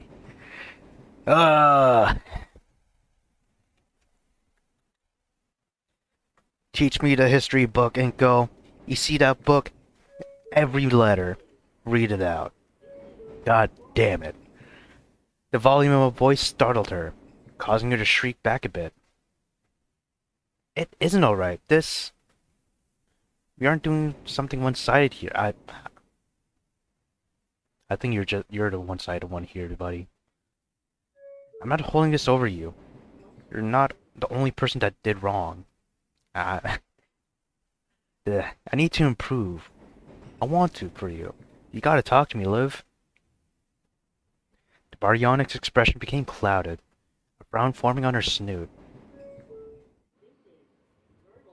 Her tail flickered softly, shifting about as she delayed, but then slowly, for her other hand came to grasp over mine, and likewise I brought my own free hand to grasp it in turn. Our palms held one another, like a secret seance, or a little seance, as we began to exchange truths. Some of the things you said that night, it really pissed me off. I think, maybe, best call would have been just to let me cool down. Get it out of my system, you know? When I get angry, I lash out. I can take things a bit worse than they you really are. She rolled her shoulders, gently squeezing my hands. I think you overthink things more than you should. Like literally 2 seconds ago. Encouraging me to go back up on the stage? Kind of far-sighted at times. Don't really know when to notice the obvious. Like the fib about the brush. Her little frown slightly turned into a guilty tiny smile. She managed to make me laugh. Yeah, sorry about that. I just nod, motioning for her to keep going. Olivia took a hard breath, but she looked me dead in the eyes, tugging on my arm a little to ensure my focus was completely on her and kind. I don't want to give this up. I want it. Us. To work out. It's the first thing that's sort of gone right in a long time. Can't promise it'll be, easy. You're gonna need patience. I'll try to give it to you, too. Even if it can be hard for me to manage that. Is that what you want, too? There's no hesitation on my part. I've never been more unsure of an answer in my life. You know I do. She just smiled. That warm, beautiful smile. It made something jump and take flight inside of me, like butterflies in my stomach. Nudged my head a little closer, nodding towards her. So, boyfriend and girlfriend again? She snorted. God, Inko, yes. Such a dork. You dork. As lay squeezing her fingers once more. Olivia only huffed in reply, but she pivoted to settle in for the rest of the journey. Rather than look at the window, she instead leaned against me, her head upon my shoulder. Despite myself, allowed my head to lull against hers, our noggins meeting halfway with a gentle thump. In the corner of my vision, I can see her peering over at me. After some minutes of content silence in the presence of each other, Olivia was the one to speak further. What are your plans for tonight? I blinked. I hadn't really considered as such, given as I spent a week sulking and isolating myself from Earth. Probably just going home for tonight, once I get you dropped off. I have to figure out something to keep me busy. Maybe rent a movie or something. Your parents aren't home again? Even now? I sighed, knitting my brow. Nah, some kind of business trip. Came at last minute. They said they'd try to get back in time for the holidays, but I just shrug, laughing softly. That sucks, Enko. I'm sorry. It is what it is. Tame Impala moment. I'm used to it by this point. I can see her frown at that.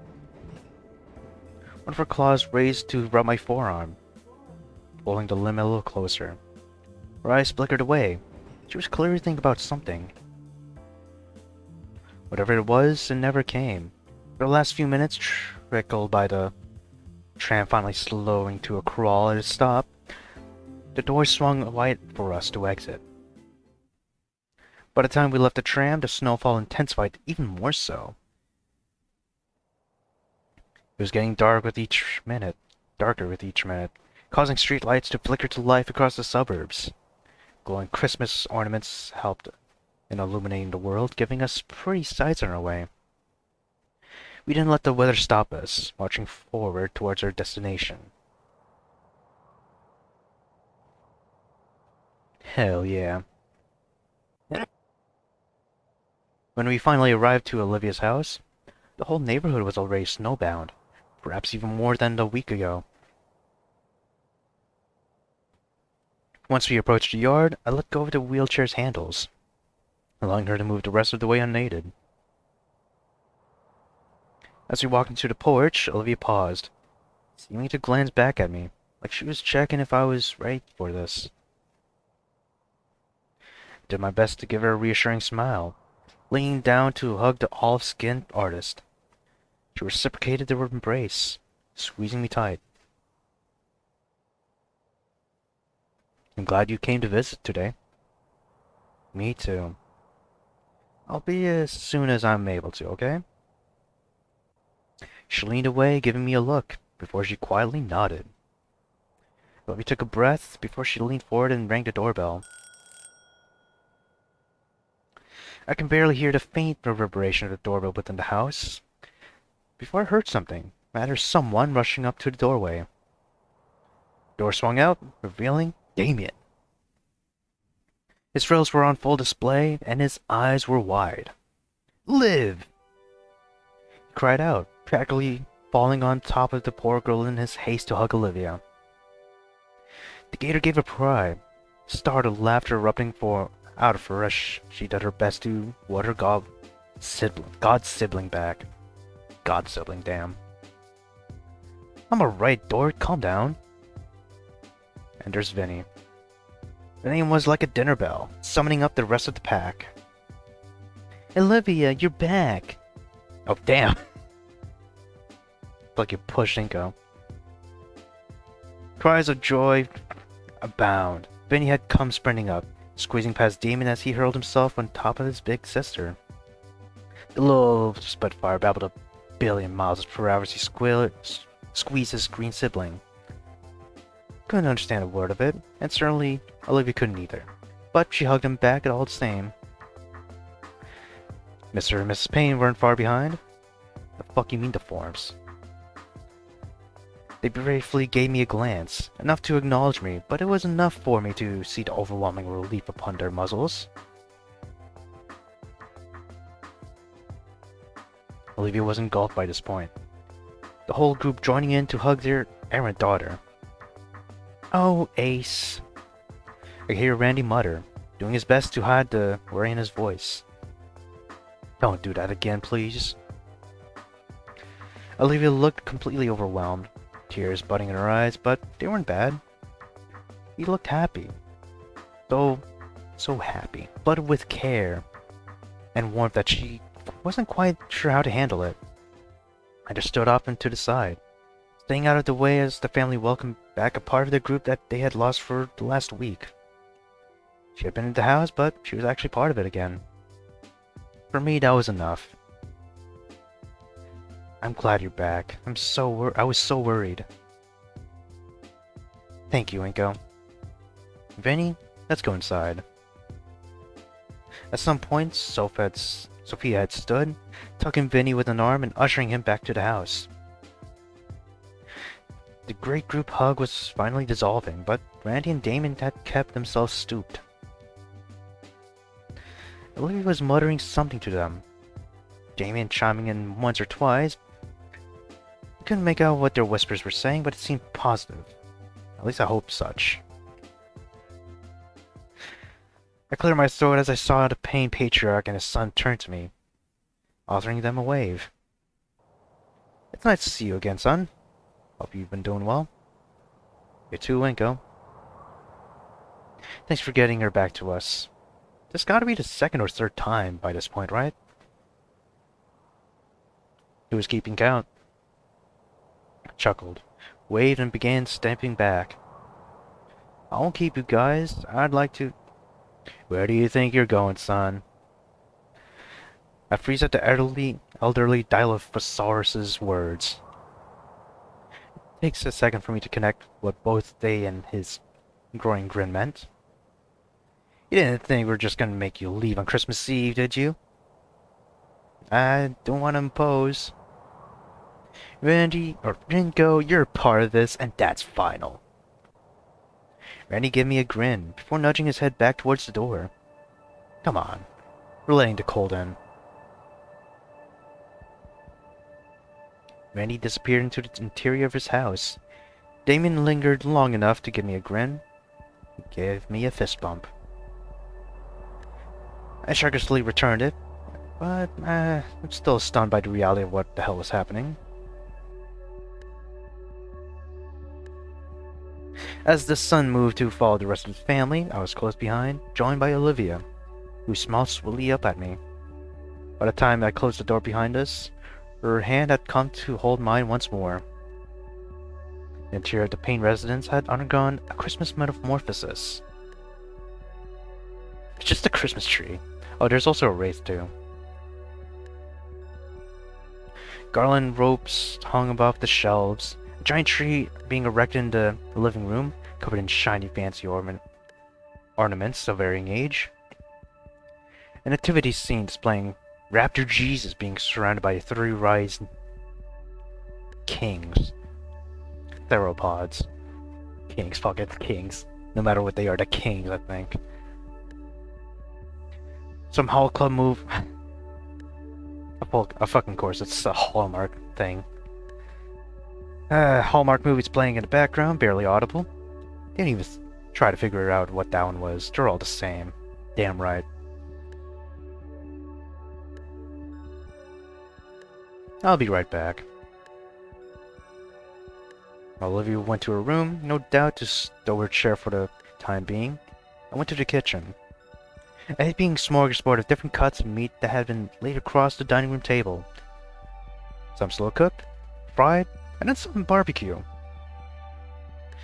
On one note, as the carnival variety was, it was fucking delicious.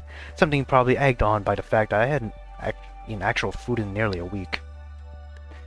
I began to pile up my food, got some sweet ham, and it took a time to grab a second plate and smother it with a bit of everything. The formal had educated me on the Gator's complete lack of want for elegance when it came to dining. I assumed that, considering she had been out of the house for over half a day, she was probably starving.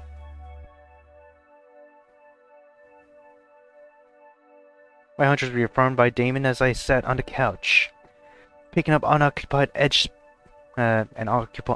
edge piece of furniture that would provide enough room for Olivia to smooch up and against me. Upon seeing my initiative, he offered me a thumbs up. I knew you'd catch on eventually. Yeah, I probably should have listened to you back then. Hey, all that matters is that you're figuring it out now. It's nice to have you back here, dude. Thanks for having me. It's nice to, not be alone. Your parents aren't around again? Leah says. She settled into the recliner on the opposite side of the room, and Randy wasn't far behind, sitting in a similar seat beside his wife. Dear Lord, an hour 30 minutes. Shaking my head, put down Olivia's plate on the couch, and I rubbed the back of my neck. Nah, some business trip. They said they'll be back for Christmas, but I haven't heard of them. Paynes both scowled as my voice dripped it off. That just ain't right. He sighed, shaking his head. I'm sorry, son. You're always welcome here. Speaking of being back here, Sophia chimed in, leaning forward a bit. God damn it. I have an essay. I can make this as critique, I guess. I have an essay, 10 million words. I'm gonna put as many words as possible. That's what it feels like, man. For like the last 30 minutes. You too. She met the last words quietly, though Damian and Randy caught on, peering at me expectantly. Feel intimidated, in all honesty. Nothing like having your girlfriend's family, in general, directly asking you about your relationship status. A quick yes, with the awkward grin. Damon clapped his hands and let out a woo, and as Sophie and Randy just chuckled, nodding to one another. Told you. Glancing back to me, he jammed a finger off towards Olivia's room. Found your missing brush, in case you were wondering. She meant to mention as such, yeah. I'm glad you two figured it out. You're good for one another. Me too. Would have made lunch plans really awkward this year if you hadn't. You know, I can hear you guys, right? The room paused as I swiveled towards Olivia, who came into the living room. We're just glad you and your boyfriend are back together, dear. Olivia groaned. Auntie, stop, you're killing me. Shuffling the rest of the way, Olivia popped herself onto the couch next to me. But not before spotting the plate of meat and maneuvering it out of the way. Thank you, she muttered, nudging my shoulder as she shuffled close. The rest of the holiday dinner was slowly beginning to speed by quicker and quicker as the minutes dragged on. That's what quicker means. Minutes dragging on. The focus gradually blew away from our reunion, returning to a more fitting discussion of the evening.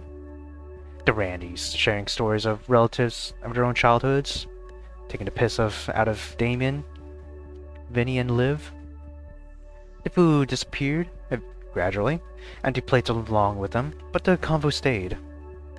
I remained quiet for the most part. I think part of me was afraid that I'd ruined the moment somehow, content to be a fly in the wall. Something that the Paynes, by contrast, weren't content to allow.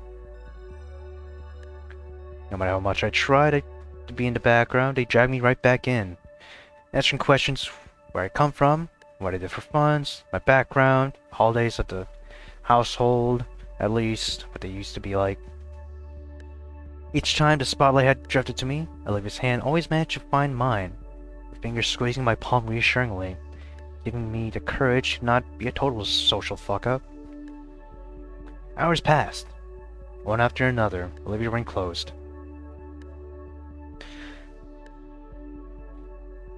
She had come to wrap her arms about my own, her head leaning upon my shoulder.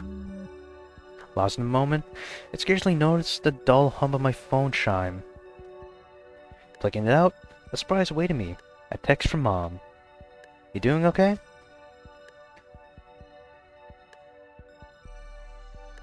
I looked down at the beautiful thing leaning against my shoulder and a better idea blossoms. A selfie. Far from my best shot, but it'll do. There's nothing for a moment after the picture goes through, only for 3 words to hug and to hum into being. Told you so. I can feel a smile tug at my lips. I wanted to freeze as I realized in that picture, Olivia's eyes started staring straight at me, right at the camera. Smooth, Inko. Real smooth. She says, trying to sound annoyed, only to crack. A soft giggle escapes her as she shakes her head, nuzzling her cheek against me. Alright. Before I can get back to the blissful time warp that was bonding with the family, Randy suddenly leaned forward, smacking his hands together as he raised his voice. It's getting close to it's getting close to time to tuck in. It's close to bedtime, just say that. You know what that means. 1 present for Christmas Eve. Vinny cheered, Damian did a fist pump, Olivia leaned away, and Inko. Yes, Inko.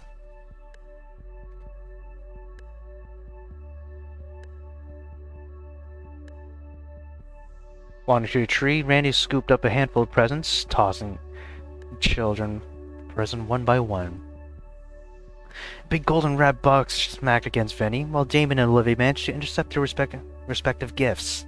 A blue wrapped cube and a red, white swaddled box respectively. Of course, I was giftless. At least you're not maidenless. Sorry, Inky. We weren't too sure if you're going to be making it is all. I shake my head, waving off the old Dilophosaurus.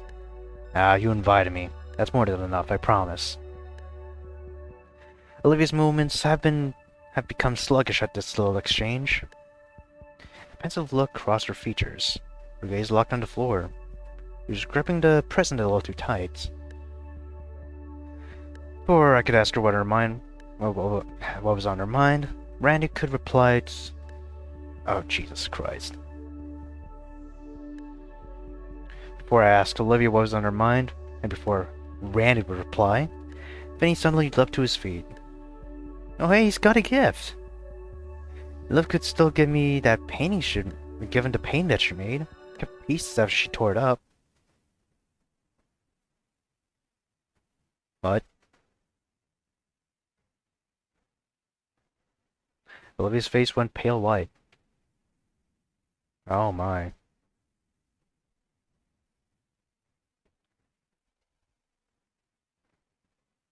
Genuine anger.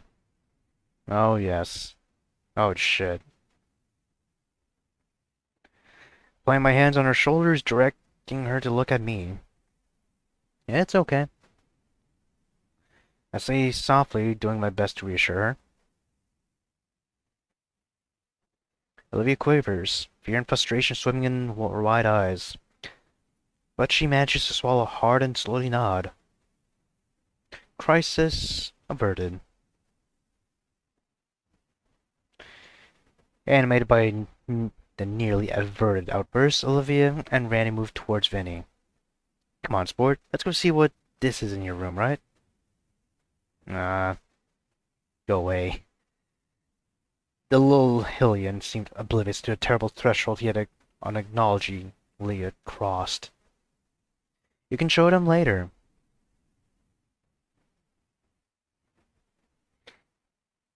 As the two began to lean their youngest back to the room, she glanced over her shoulder, giving the both of us an apologetic look. Damian hissed, running his claws through his hair. Young bro. Liv, I'm sorry. You good? She didn't say anything. Her body was trembling. When I looked at her, she looked back with flustered cheeks and wet eyes. Enko, whatever it was, it's alright. It doesn't matter anymore. Let's just focus on tonight, okay? He drew in a shaky breath before nodding slowly. Okay. Following Vinny's silly outburst, the rest of the night began to pick up speed once more, though trying to distance itself from the close brush of chaos. Mr. and Mrs. Sophia, Mr. and Mrs. Payne, returned for time without Vinny, who had been left to romp in his room. Damian unwrapped his present, revealing a new stylish t-shirt. Olivia, with hesitation, opened hers to find a black-covered sketchbook. As a death note. She spent some time oogling the new addition to her hoard of similar books, picking at the material of the cover and textures of the paper within. The pains lasted for a spell longer before they eventually rose and moved to retire for the night. Before parting, Randy said nothing but gave me a look. A look. His words from earlier in that day on the phone echoed in my mind. Offering him an understanding nod, I solemnly vowed that, yes, I will not fuck up, especially under your roof. Yes, the mischief is still fuck-ups, no matter what it is. Hopefully. No snacks. No mana transfers. Rock ring, okay. Gamer words. I am dying. Whenever I was forced to enter the arena, I'd last 3 minutes before Damian wiped the floor with me and reached the required score. Whenever that once champ at the arcade took their controller though, it was a far more surgical, slow-paced slugfest, trading kill after kill. That was bullshit. Your hitbox totally bugged at the neck. Sounds like a skill issue. Whatever you say, elite preferred species. Slowly though, match by match, the two competitors began to peter out. Before long, Olivia stopped swapping with me entirely, content to watch me getting creamed by Damian over and over again. The lack of challenge seemed to drain the half-breed in turn, for he finally flopped the controller on the couch cushions and stood up with a yawn. Alright, I'm beat. Gonna go to sleep. You should too. Up early tomorrow, after all. If this shit continues until tomorrow, I'm just gonna, I'm just gonna end it. No fucking follow-ups, dude. Okay, yes. No dum-dum. I know.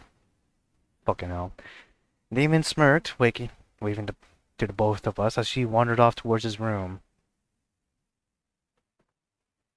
Left to our own devices, Olivia gently nudged me. Help me to my room? Sure thing. I scooped up the sleepy Spinosaurid and... Spinosaurid? Spinosaurid? Baryonyx? I guess they're the same thing.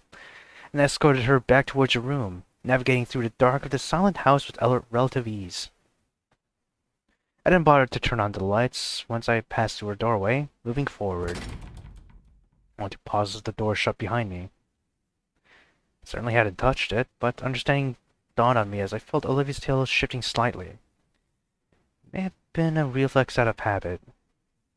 In the murkiness of the room, I could spy the outline of unfamiliar changes, kept concealed by the lack of light. The quarters were messed up, more than usual. Between what Damian had mentioned over the phone this morning, to Vinny's remark earlier, I could pick up enough to make sense of it. She had taken out her frustration on her own creations.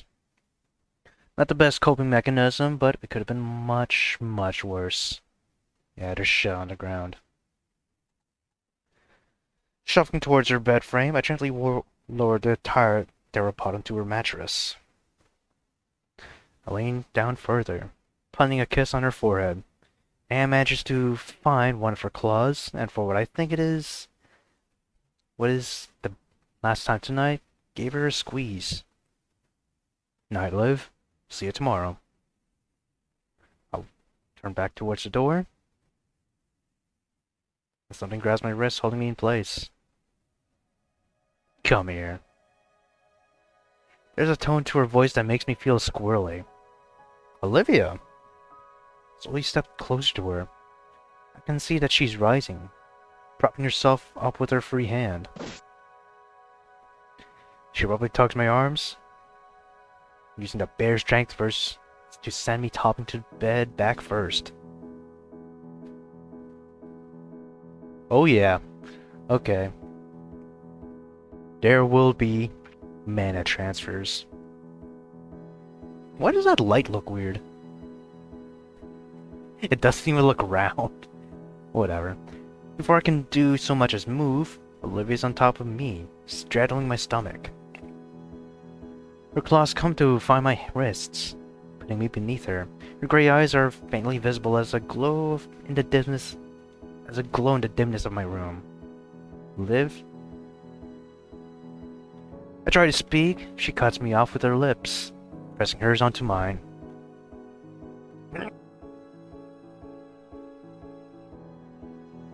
You know, there are times I look at my life and I say it's not gonna be okay, man.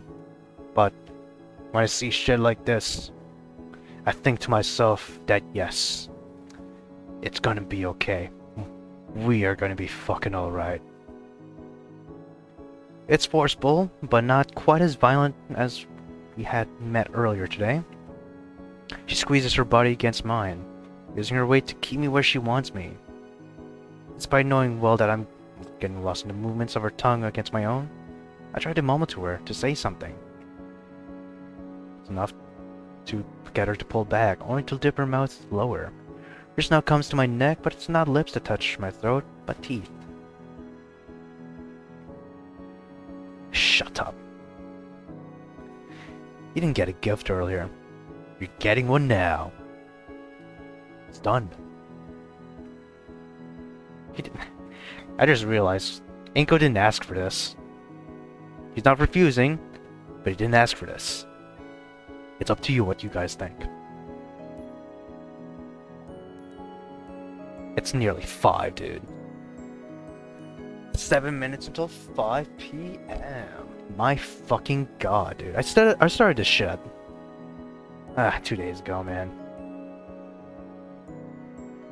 With great care, Olivia lowers herself onto me. Mine's awash, swimming as I feel the softness of her Heels pressed against my skin. Oh, yeah. Okay. Okay. Her claw tips trail soft lines up the length of my arms as she reaches for my hands once more, squeezing them harshly as her lips finally reach mine once more. Getting difficult to knot myself, or manage myself. Heat building up inside me, my stomach knotting itself as we trade spit. I'm just getting cummy. And at the same time, deeply ashamed because I'm forced to heed the voice deep in my head, beneath the mounting lust. This is going too fast. This isn't okay.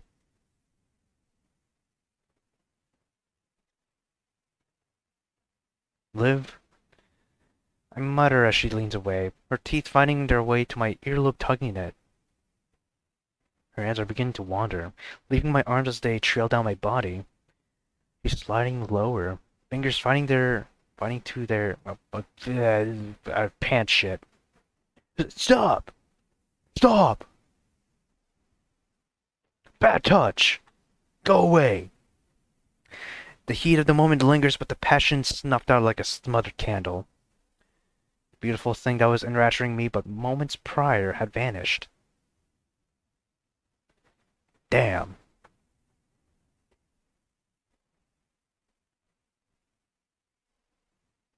What's wrong? Get the fuck out. Get this butt out. Like, am I doing something wrong? You too fast. And forced. Do you not find me attractive? I'm still struggling to contain myself. I need to be a better boyfriend for her engaged in mortal combat against creatures flashing inside of me, wanting to throw caution completely to the whim. Liv, your brain's still fried. My blood need for pumping to places I'm otherwise refusing to entertain. Wait, what? I'm playing with controller lag, okay. I'm trying to think of a term to describe how gorgeous she is. Beautiful, heavenly, angelic. 5 hours, fuck. You're really fucking hot. Hell yeah. You're damn right it's smooth. Don't care if you're taking a piss out of yourself. It ain't that. You're... Come on. Look, I'm not really equipped for this right now. I want to do this with you, I do. But we just got back together. I think we're still getting over what happened in our own way. I don't want you to do this because you think you owe it to me. Inko. I want our first time to be something perfect. I want us to both be comfortable. I don't think you are yet.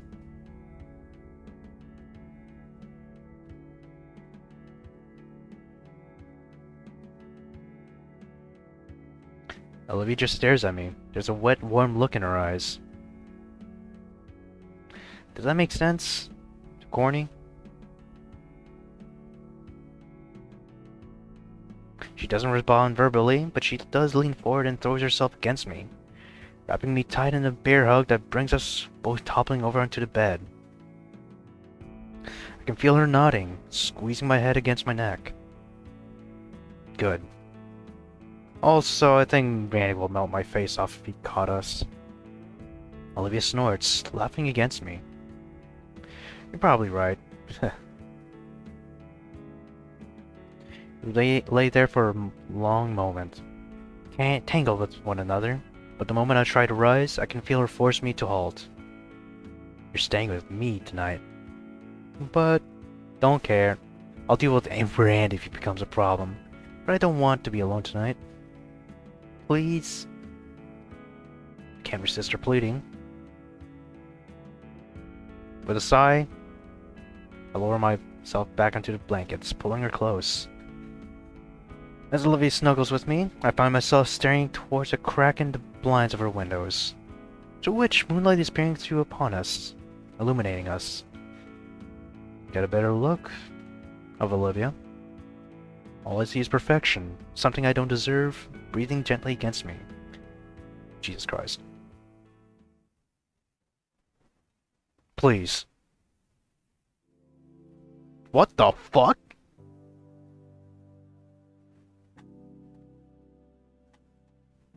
Yes, I finished it.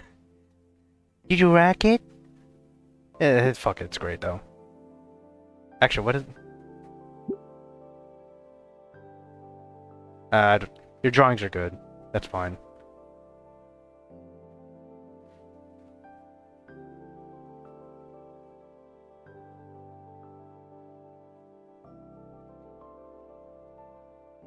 Goddamn, Renpy.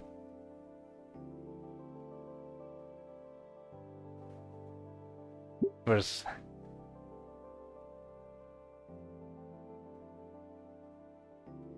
Scraganon, okay.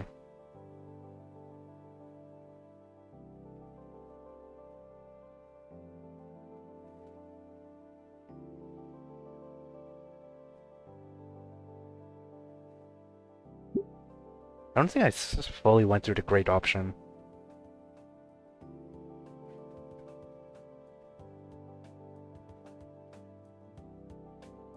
Let's see... I have a feeling this will just go to the fanfic, yeah?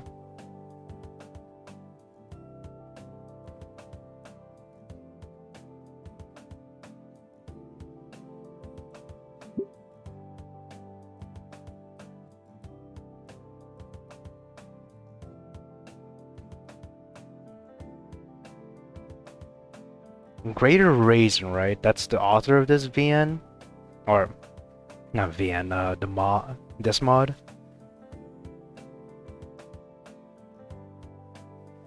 Let me see. Is it Greater Raisin? Oh, I don't... Actually, yes, here it is. Greater Raisin. What? Didn't you make... Did you make the Maca wedding mod? Ah, shit. I want to know. Did I just... Oh, shit. Fuck. I went in a loop. Damn it, no! Goodbye. Bye-bye! Oh! 2 hours. Damn. 2 hours. Hey, where's the thing? Hello? Oh, there it is. Spinning her wheels. If I knew it was gonna be like 2 hours, I would have split it into 2 episodes, but I had the commitment. But my throat didn't have the commitment to keep on going. You already can hear my throat dying. If there were some pauses, I was clearing my throat. I mean, I have Ricola, but that would hinder my voice, or should I say, my speaking abilities. But still, it's a good mod. I don't think it's shit. I just think it's a little redundant when it comes to the inner monologues. Like, I guess the text when nobody's speaking, basically in the in-game world, just thinking in their minds. Hopefully you can deduce that. I'm not good with words. I'm just gonna say I can't really explain anything, even if I do good in a subject. But that was a damn good mod. Check out Spinning Her Wheels, and of course check out the fanfic of the same name. There you go. It is still a work in progress. Here you go.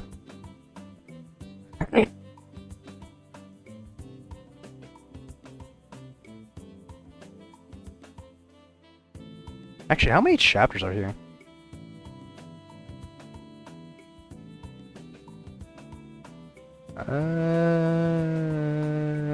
I can't. Oh no, it's not numbered. I don't know. Okay, it's 9. Okay. I'll leave these both in the description. I'll see if I can find other mods that Greater Racing worked and put those in the description if you like this. I feel like there were shorter ones that he did that I really did enjoy. But surely ending it off here. Y'all take it easy. Have a good day. We'll probably go back to Snook Game because I forgot one mod in the Snook Jam 2 folder. But we'll see what that is on Friday. Next Friday. Because I accidentally uploaded the Wani episode previously on a Thursday. Peace out, y'all. Have a good day.